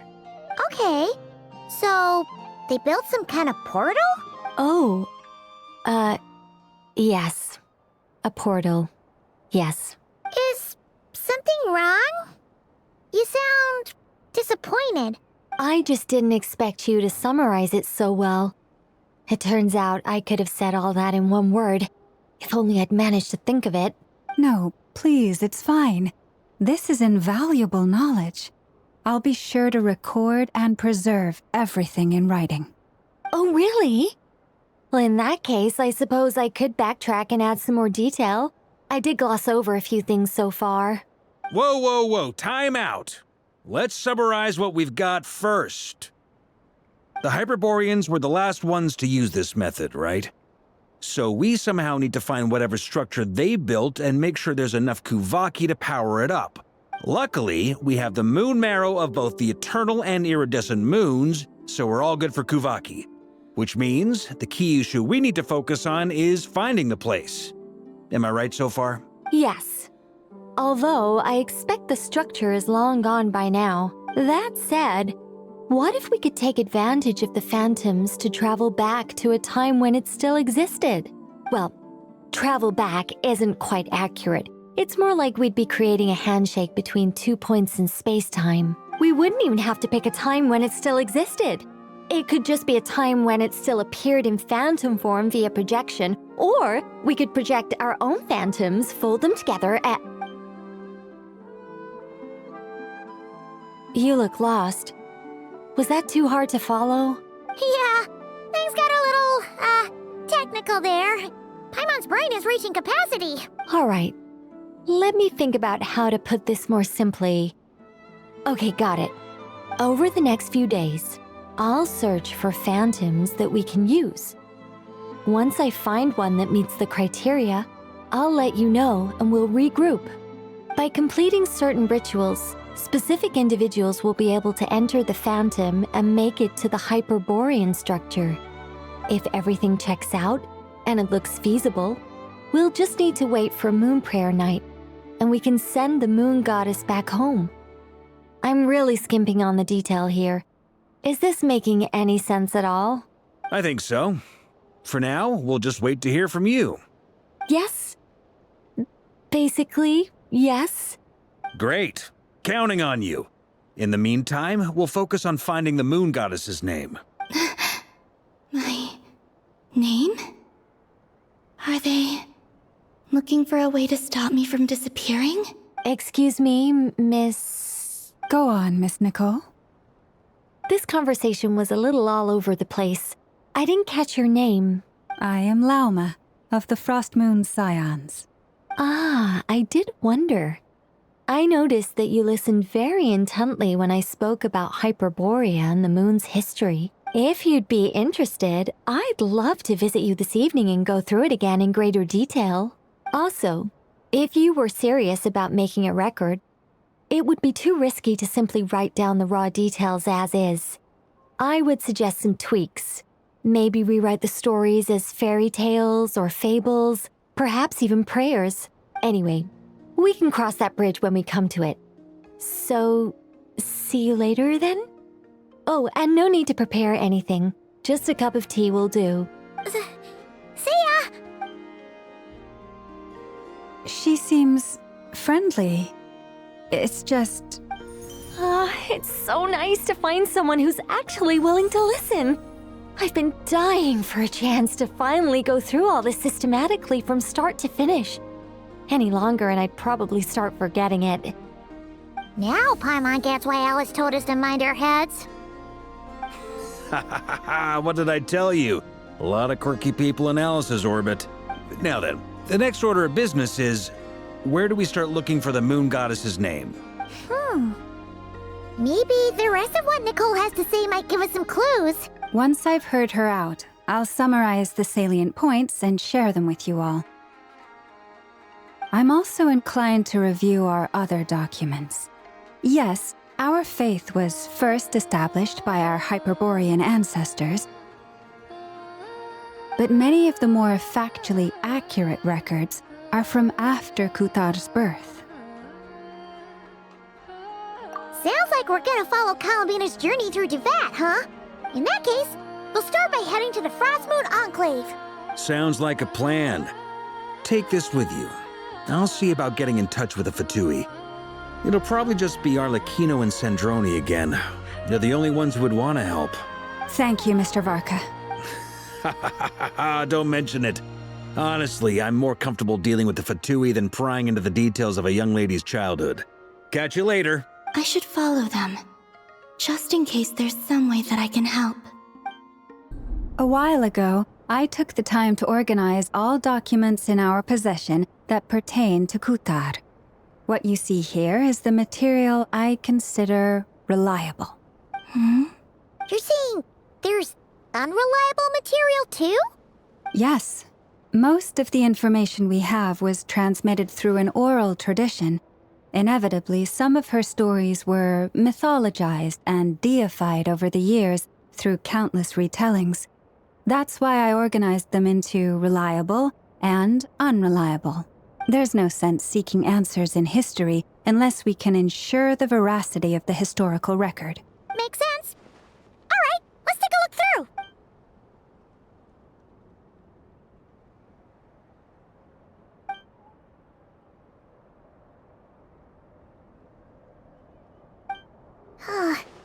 Almost all these records refer to Kutar instead of Columbina. Although neither of those is her real name. Paimon's not sure what point she's trying to make. What we can gather from these records is that the Frostmoon Scions worshipped her as a god, placing impossible expectations upon her. I cannot fault them for their earnest faith, but for all their devotion, worshipping her day in, day out changed nothing. I imagine that none of it resonated with Columbina. It wouldn't surprise me if, even back then, she had already begun to reject the name Kutar and everything it represented. Lauma speaks the truth. When I heard them call upon Kutar with hope and expectation in their voices, they may as well have been calling upon somebody else. Well, that's a bit complicated. I looked at the level of detail, perceived authenticity, prose style, and how realistic their portrayal of Kutar seemed to be. Amongst the Frostmoon Scions of today, only I know of her existence, and I alone have spoken to her face to face. As such, I know that there are certain things she simply would never do. That being said, I have sensed some changes in her lately. Changes? Me? Seems like this is getting us nowhere. For what it's worth, why don't we check the unreliable sources too? Sure. Give me a moment.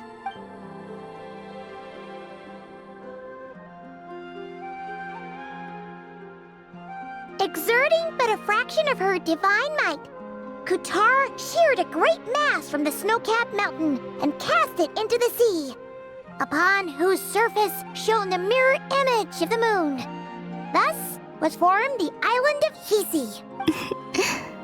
Yeah, right. That doesn't even begin to pass the sniff test. The 3 moons are naught but lies through and through. Only one moon has ever shone for us, and Kutar is her name. The vast majority of ancient texts are filled with fanciful tales like these. I trust you understand my criteria a little better now. Kutar did not speak, merely gazing into the distance in silence. And where her gaze landed, this was her prophecy. Clearly, whoever wrote this text never even met Kutar.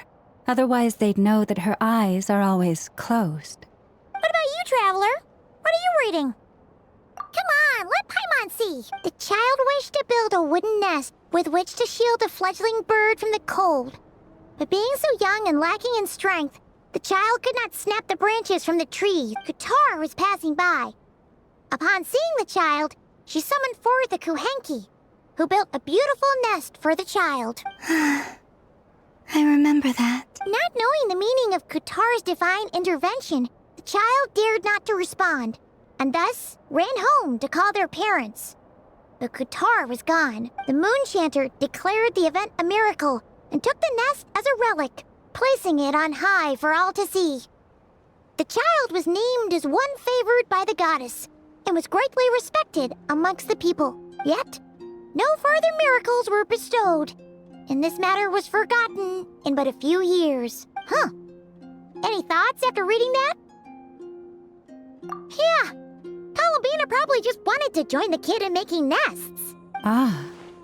I had originally considered this a fabrication, because Kutar did not perform any similar actions in subsequent records. But now that I think about it, it does seem like something Columbina would do. It's just that... She didn't know how other people would interpret her actions. She was probably worried about making things difficult for people. So, she gradually stopped joining in. Yes. Oh, that's so sad.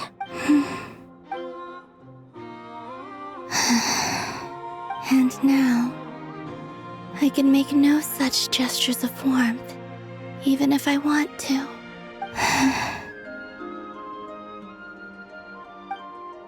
Still no name. That's a bit of a shame. But we did learn some interesting stories. That's gotta count for something. Varka said he was gonna set up a meeting with Arlecchino and Sandrone, right? Let's go back to Nasha Town and see how he's doing. Let's see. There's Varka. Oh, and it's Durin and Albedo too. Yeah, this is pretty much the same place we bumped into each other last time. I convinced them to stick around a little longer. We were all waiting on people, so I figured having a little company would help pass the time. Ah, so you've been waiting for us? Does this mean that you've already arranged things with the Fatui? Sure does. Now you're back, we can go meet up with them together. How'd your investigation at the Frost Moon Enclave go? Well, we didn't find out Columbina's true name. But apart from that, it went pretty well. Aha, just as well that I didn't tag along then. I'm sure our moon goddess wouldn't want every man and his dog knowing all about her private life. Still, desperate times, desperate measures, I guess. Someone had to do it. So, Varka was waiting on us, but what about you two?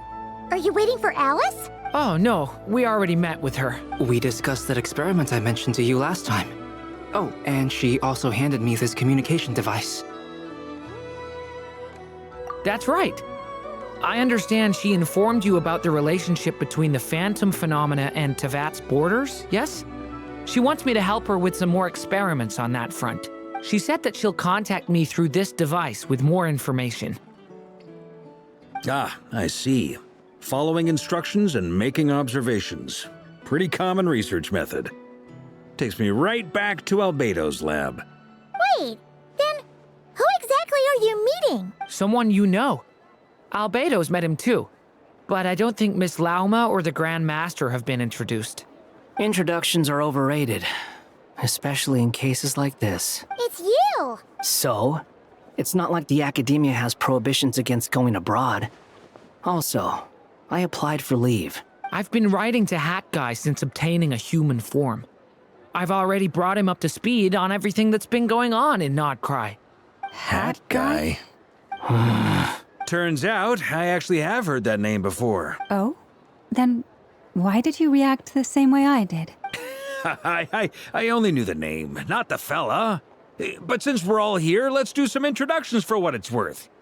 I'm Varka, Grand Master of the Knights of Favonius. Lauma, Moon Chanter of the Frost Moon Scions. And I'm a Driosh from the Vahumana Darshan of the Sumero Academia. Hat Guy. Good to see you again, Mr. Guy. I believe we last saw each other on the boat ride here. Mind you, the only reason I came here is because there's someone I want to look into. Who's that? The Doctor, also known as Dottore, second of the Fatui Harbingers.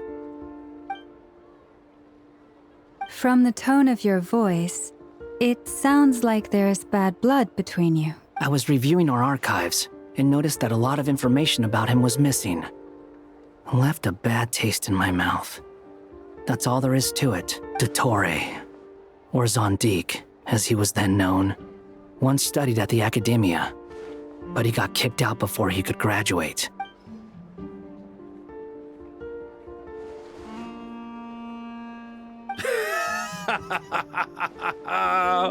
So the Harbinger's #2 man is a college dropout? How embarrassing for them. Last we heard, he was planning something. We actually heard that a few times before, even coming to Nocturne, but we haven't seen a trace of him since we got here. He only appears when something interests him. For all we know, he might have left already, but the fact he did something here at all is worth noting. It'll fill a couple extra lines in his file. Why does it sound less like a file you're writing and more like a criminal record? Anyway, we were just about to meet 2 of the other Harbingers. Want to come along? You might learn a thing or two about him there. Sure. Even though they're Harbingers, well, they're old acquaintances of ours, so, you know, when you talk to them, try to be... The Frost Moon Scion's relations with the Fatui remain tense. Forgive me if I do not attend. In that case, we'll continue assisting Miss Alice with her experiments. Good stuff. Everyone's having a fruitful time. All right, we better get going. I'll lead the way.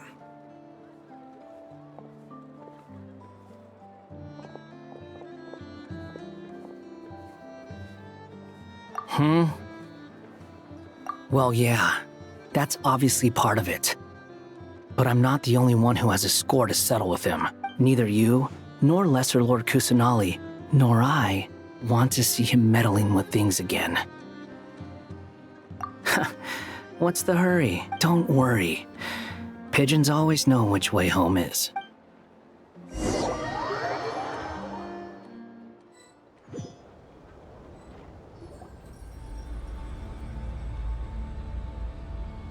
You made it. Who is this? A scholar from Sumeru. They call him Hat Guy. He's an old friend of the Travelers. Wait, this is the Academia representative you wrote about? He doesn't exactly look the part. I believe this will prove my identity. You'll notice it bears the seal of the Sanctuary of Surasthana. Well, what do you know? So it does. All right then. My mistake. It's fine. I expected as much. What? So as I mentioned in my letter, the Academia's got its eyes on Dottore, but this matter remains top secret. Apart from those assisting in the investigation, the fewer people who know, the better. If anyone asks, I'm here in Nocturne to pursue my personal academic interests. Gotta say, Varka, you did pretty well to keep all this under wraps for so long. Sounds like you got in touch with the Academia about this way back. You flatter me. Where do I even start? Remember that time we fought Rerir at Star Sand Shoal? He sure let me have it then, didn't he? I'll bet Dottore had that all sketched out, with me as his convenient little pawn. He could not care less about us if he tried, but hey! The feeling's mutual. Does Dottore really strike you as the sort who values his relationships with his colleagues? Fair point. Definitely not. Which is why I always keep my guard up whenever he starts making suspicious moves. To that extent, our motivations align. On top of which, I consider you trustworthy people. Now, back on topic. In the wake of the Reikir of Solnari episode, Sandrone and I grew suspicious about Dottore's complete inaction during the entire affair. So we tried to find out what he'd been up to, but unfortunately to no avail. He never lets anyone in on his plans. The more he cares about something, the more secretive he gets. Indeed. Perhaps he believes that by keeping a low profile, he can avoid trouble. but that trick isn't going to work on his colleagues. Yeah, I mean, he's been researching the ancient moon's remnants, and he's been trying to get his paws on the moon marrows. Only an idiot would believe he doesn't have something more planned. With this in mind, I returned to Snezhnaya and relayed my thoughts to Her Majesty the Tsaritsa, entreating her to have him recalled. That's pretty direct. Did the Tsaritsa agree? Yes. I made it abundantly clear that the Fatui's business in Nodcry is almost concluded, and we do not need 3 harbingers in this territory. Her Majesty concurred. Accordingly, Dottore has returned at her orders. I imagine he is continuing with experiments, which no one besides he would ever have any interest in. Common sense might mean nothing to him, but he's not stupid. He knows that no good can come from opposing the Tsaritsa. Smarts alone won't get him all the way. He needs the Rooster's resources and Regrator's Mora, both of which the Tsaritsa can strip from him by waggling a finger. But doesn't he have a track record of publicly following orders while going against them in private? He probably has it down to a fine art by now. Wouldn't put it past him. We worked together on a research project once. Only briefly, but it was enough to show me that we're fundamentally different people. He has no interest in doing things methodically, stage by stage. His thoughts jump all over the place, and the moment his curiosity is satisfied, or he gets the results he wants, he disappears. The only similarity we share is that, once we set our minds on doing something, we will see it done, whatever it takes. Oh, we definitely saw some of that in your battle with Rerir. You got so competitive. Ugh, do not remind me. Then I believe we all concur. Dottore will not simply give up. Fantastic. Now this is turning into a whole day of unpleasant memories. Ugh. Are you talking about the moon marrow stuff? He also strikes me as the kind of person to disregard experimental regulations, ruin all the equipment, and go way over budget. Then leave the first person he can find to deal with the fallout. Exactly. This one time, he was running some high-temperature experiment and the substance exploded. But does he care? No. He orders his subordinates to open the device so he can observe the results, which causes the gas inside to leak out. That gas was poisonous. If I hadn't been there, who knows how many people might have died. And after all that, he left while I was still cleaning up after his mess. What a waste of time, he said. Waste of time? The nerve!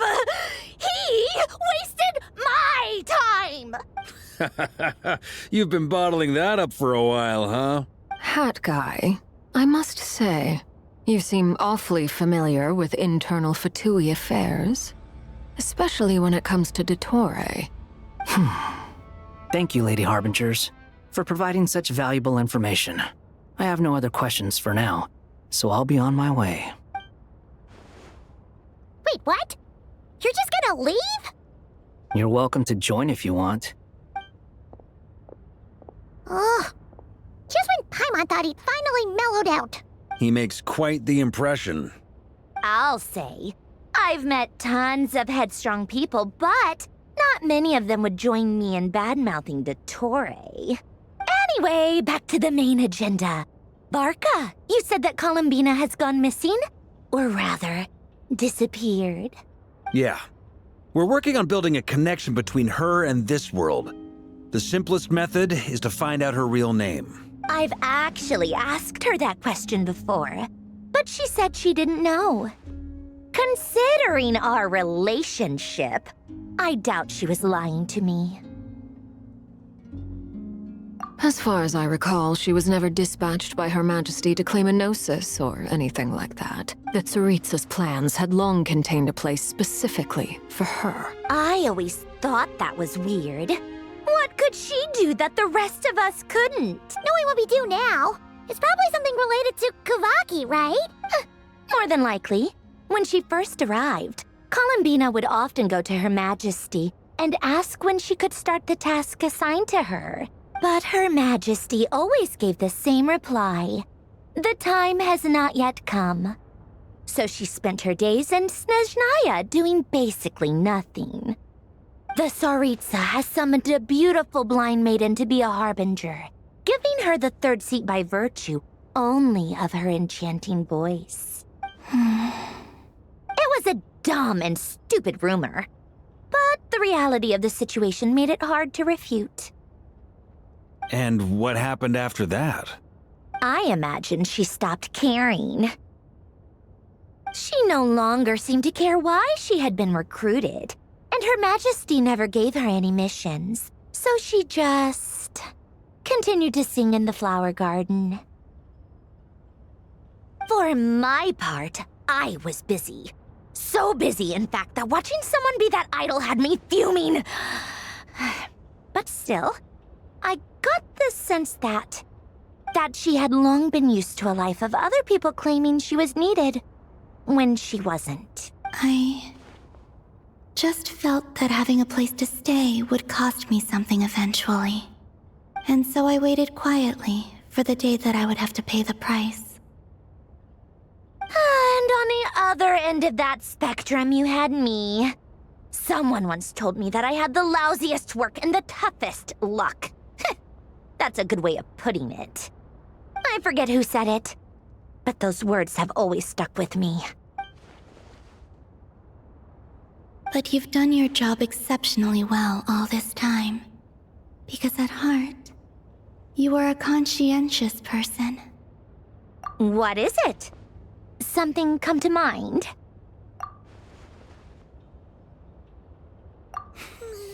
That makes sense. Nothing screams you are needed like your name shouted from across the town. Well, good luck with it. But if you ask me, Columbina is still the most shoutable name. I'm just so used to it now, after all the arguments we've had. I can't be bothered trying to remember another name for her. Nor I. Sandrone. Harlequino.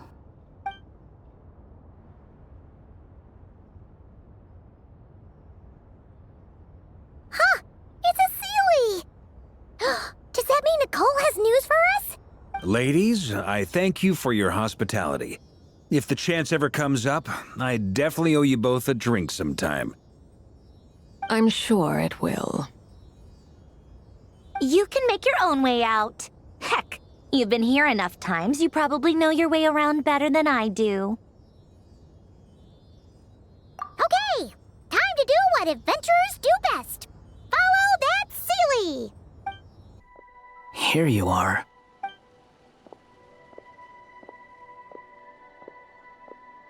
Oh, hat guy. How come you're back so soon? Did things go all right with the Fatui? Fine. Dotori's been summoned home by the Tsaritsa. Couldn't get much more than that. How about you? Any progress with the investigation? Unfortunately not. We've tried everything. Different phantoms, different locations, different points in history. But the results are the same each time. Abyssal monsters roaming the land.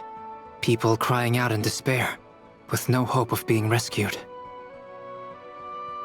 Every time I see it, I can't help but think, is this what it was like in Mondstadt when Dragonspine Durin attacked? And if I fail in the task I've been given, will I create yet another tragedy? That's just meaningless speculation. When we encountered similar phenomena previously, I tried to interfere with those illusions, using sounds and lights to guide them. However, we could not change their fates. At most, we were able to extend their existences. The events of the past are like fate that has been written into Irminsul. There isn't a living thing in Teyvat that can escape its past. But Miss Alice instructed us to try to find ways to change the outcome that these phantoms face. It's an impossible task. Can't you just refuse? Since she asked us to do this, I feel like it can't truly be impossible. Or if it is, well, mages can make the impossible possible. I could not have been born as durin otherwise. But you also said that your past 39 attempts were fruitless. That's true. But you're still going. Yes. After this many futile attempts, surely you realize that you're not doing this because you still believe what some mage told you. It's because you want her hypothesis to come true. It's something you wish for deep inside. So, think for yourself about what you want to do. As long as you don't believe it's futile, it isn't. Yeah. Previous experience indicates that we cannot touch the phantoms, which limits the effectiveness of our interventions. If we want to clear this hurdle, we need to break this rule somehow. Same thought here. Following the same rules means repeating the same failures. Reducing ourselves to mere playthings of fate. So you mean we need to figure out a way to make contact with them despite knowing that we can't? Yes, and I suspect that's something only you are capable of. Everything in Tevat is logged in Irminsul, but the withering that once occurred in Sumeru was a sign that the Great World Tree was being corrupted. This corruption allowed things that should not have existed in Tevat to appear. This is tantamount to rewriting reality to an extent. You're saying abyssal power might be able to affect those phantoms? No one's ever tried it before. If you're gonna try it, it'll take courage. And you have to be confident that you can control it. Is anyone there? Has anyone seen my daughter? She's missing. I have to find her. I hear someone inside. Spargana? Are you in there? Ah! If I can use my abyssal powers to warn him that there is danger here, maybe it'll change his decision. Maybe he'll stay away. Yes. The important thing is not the nature of the power, but rather how you use it. To intimidate and obstruct. Sounds about right for the Abyss. Let me try. I should be able to influence that thing. Have you seen a little girl? What? This isn't the time for that! Just run!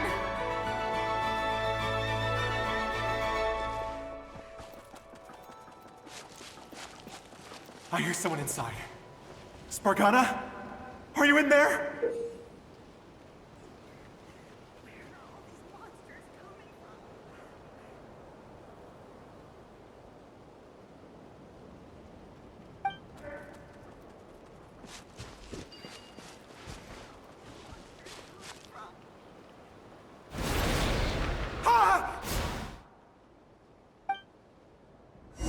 Have you seen a little girl? What? This isn't the time for that! Just run!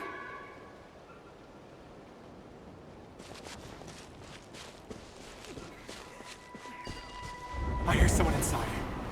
Spargana? Are you in there?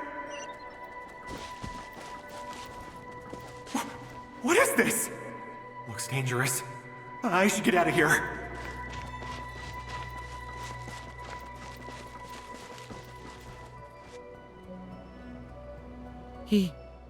He really left. Ha! We did it! Don't celebrate too soon. Follow him. See what he does next. Monsters approaching from the front. You need to stop them and create an opportunity for him to hide.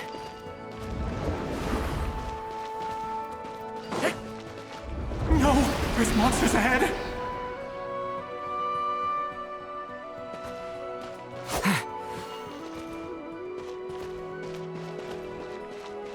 Leave it to me!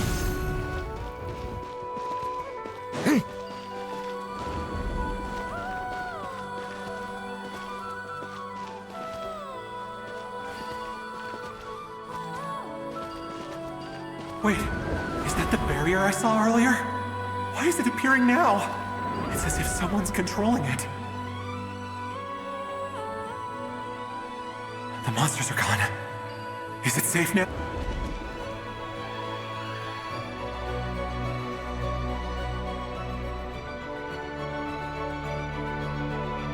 The barrier's gone too. How odd. Anyway, I guess I'll keep going. Quickly, let's keep up.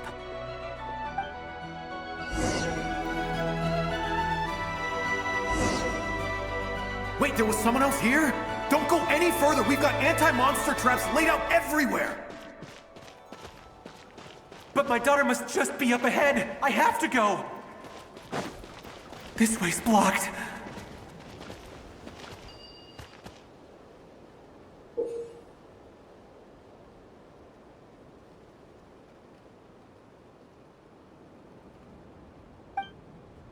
We might be able to use the explosives over there, but we need to take care not to hurt him. I'll use the barrier to keep him at a safe distance. This barrier seems to be helping me somehow. Hey, wake up! Oh, no good. Gotta keep moving ahead.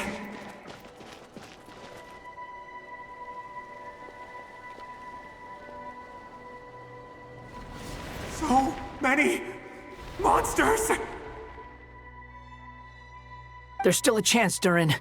Use the traps.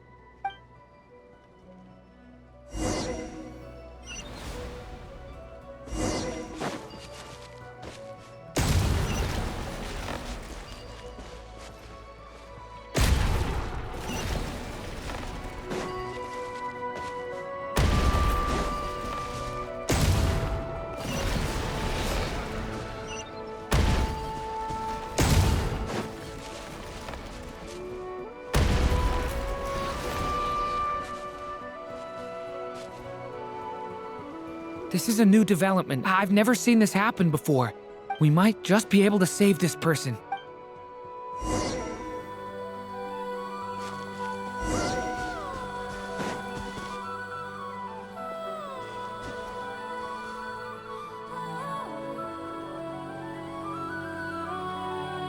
Hello there. Have you seen my daughter? Spargana's her name. She's carrying a large backpack. Get out while you still can, you fool. You won't find any survivors here. But I can't just leave her here. She must be so scared right now. Sorry. Wish I could help, but I haven't seen her. You'll just have to keep looking. Okay, thank you. If I do find her, I'll get her to shelter and come back for you. Don't bother. I've got nowhere left to go. What's that noise? Monster! No, if he goes inside, he'll be walking into a trap. Let's try this once more. This time, we have to stop him.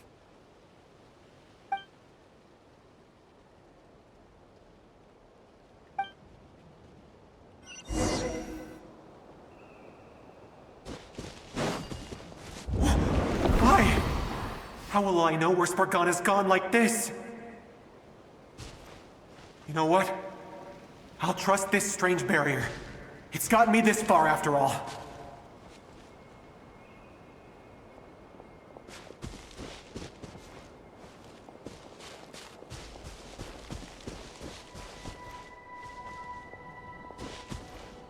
Spargana, are you there?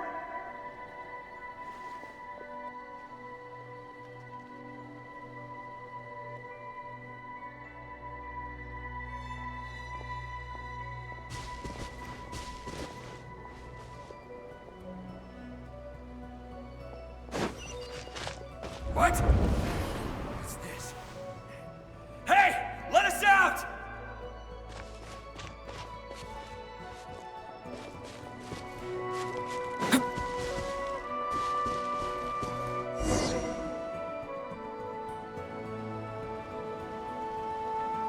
Huh? That looks like one of my daughter's books! Oh, thank you. Thank you! Yes, it's one of hers for sure. That's her name on it right there. She left her backpack here. Durin, just like last time. Use the explosives.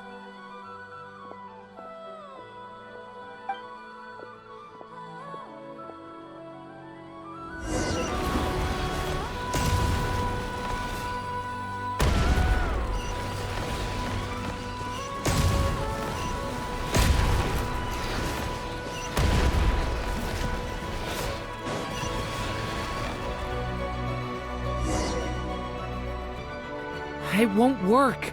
There's not enough left. If he makes it in, he'll die. But then, this clue could be the key to him finding his daughter. It might not be the only one. Better he misses that clue than loses his life. I guess so.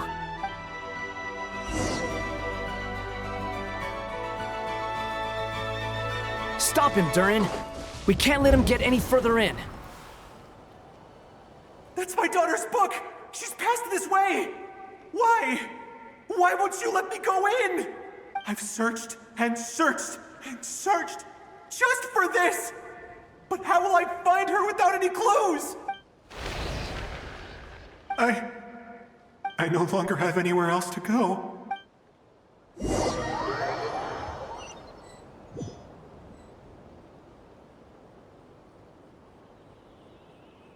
I'm sorry.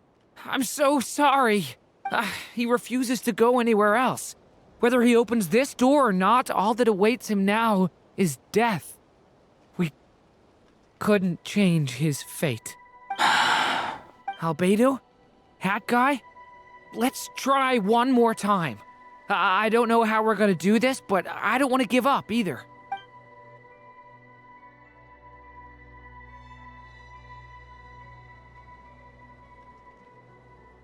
Why am I here? What's going on? All these scenes running through my head. Where are they from? Huh? What's going on? His reactions have changed. How many times have I... What's happening to me? Huh? Wait. Who are you? You can see us now? I feel like I always could, but that I only just realized you were there. I'm sorry, I don't know how to describe what I'm feeling, but you were the ones guiding me using that marked barrier, right? I haven't done anything yet, but those monsters, those deaths, they feel like memories. Like things I really did experience. I won't find my daughter. In fact, I'll ultimately die trying to find her. Isn't that right? What? No, it isn't. Yes, it is. Even so, we're trying to find a way out of this. You've not seen my daughter either, have you? It seems she really isn't here.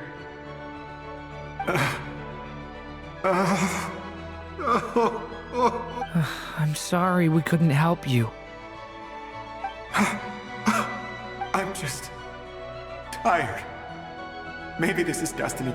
Maybe it doesn't matter how hard I search. How long do I have left? Experience says 15 to 20 minutes. 15 to 20. Thank you for all your help. Let's rest a while. You look exhausted too. Now's not the time for you to start pitying us. It's not pity. I'm just realizing that I've only got 10 or so minutes left. You know?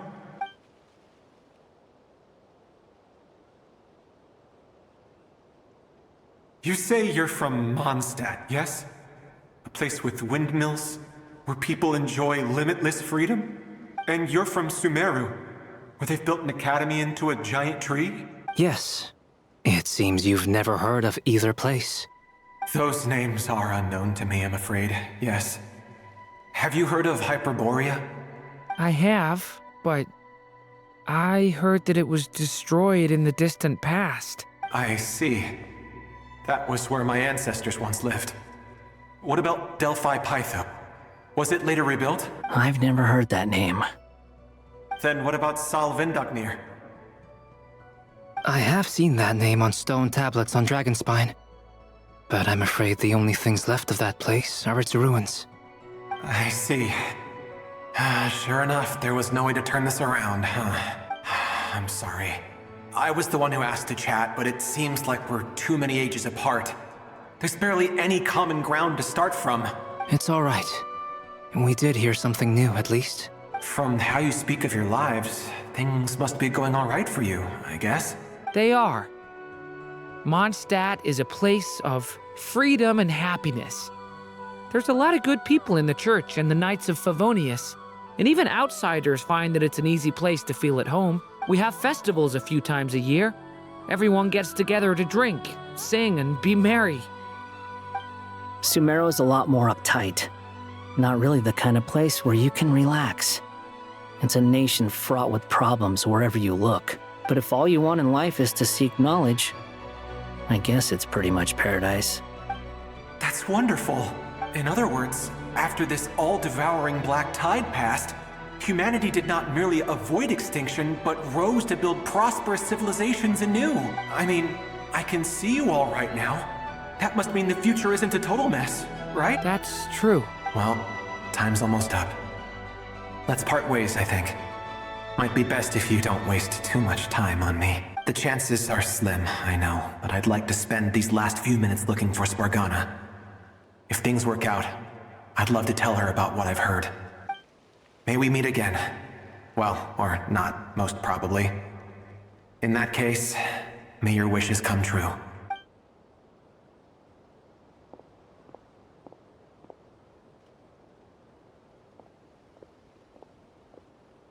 He's gone.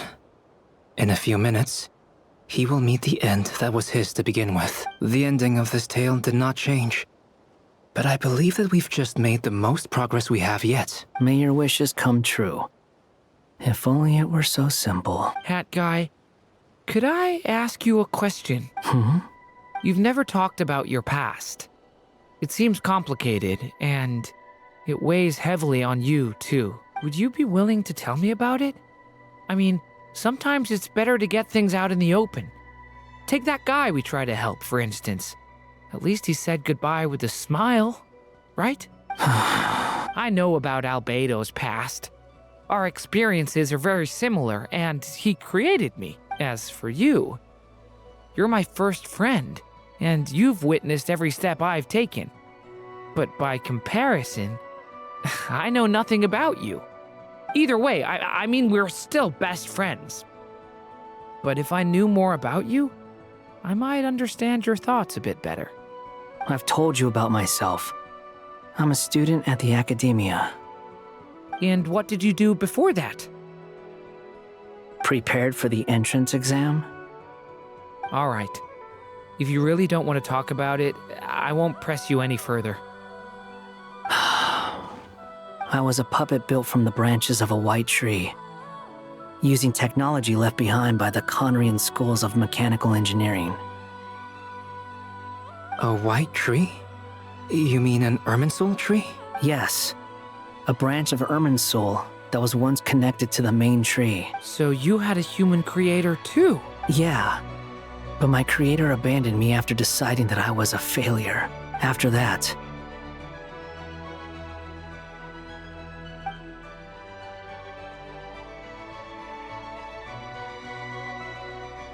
durin. Resisting the influence of the abyss, suppressing the urge to destroy, trying to do the right thing.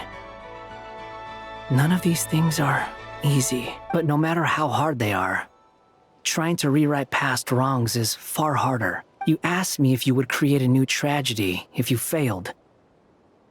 I told you there was no point speculating about that, but the real answer is, yes, you absolutely will. That guy. But at least you've got people here to help steer you away from the wrong path. So, just keep aiming towards the light. I will. I promise. All right, break time's over. Hello? Durin speaking. Hello, friends, it's me. What have you been up to, I'm detecting some unmistakable fluctuations here at the border. The amplitude isn't particularly high, but they're completely different signals from the ones before, and the scale is comparable to those I've detected previously. Alice. We were unable to save that person. However, he appears to have retained a portion of the memories gained through that cycle, and was able to hold a conversation with us. I see. Well, that is rather odd indeed. It definitely merits further attention. Could I trouble you to keep trying the same approach? I need to gather some more data. Counting on you.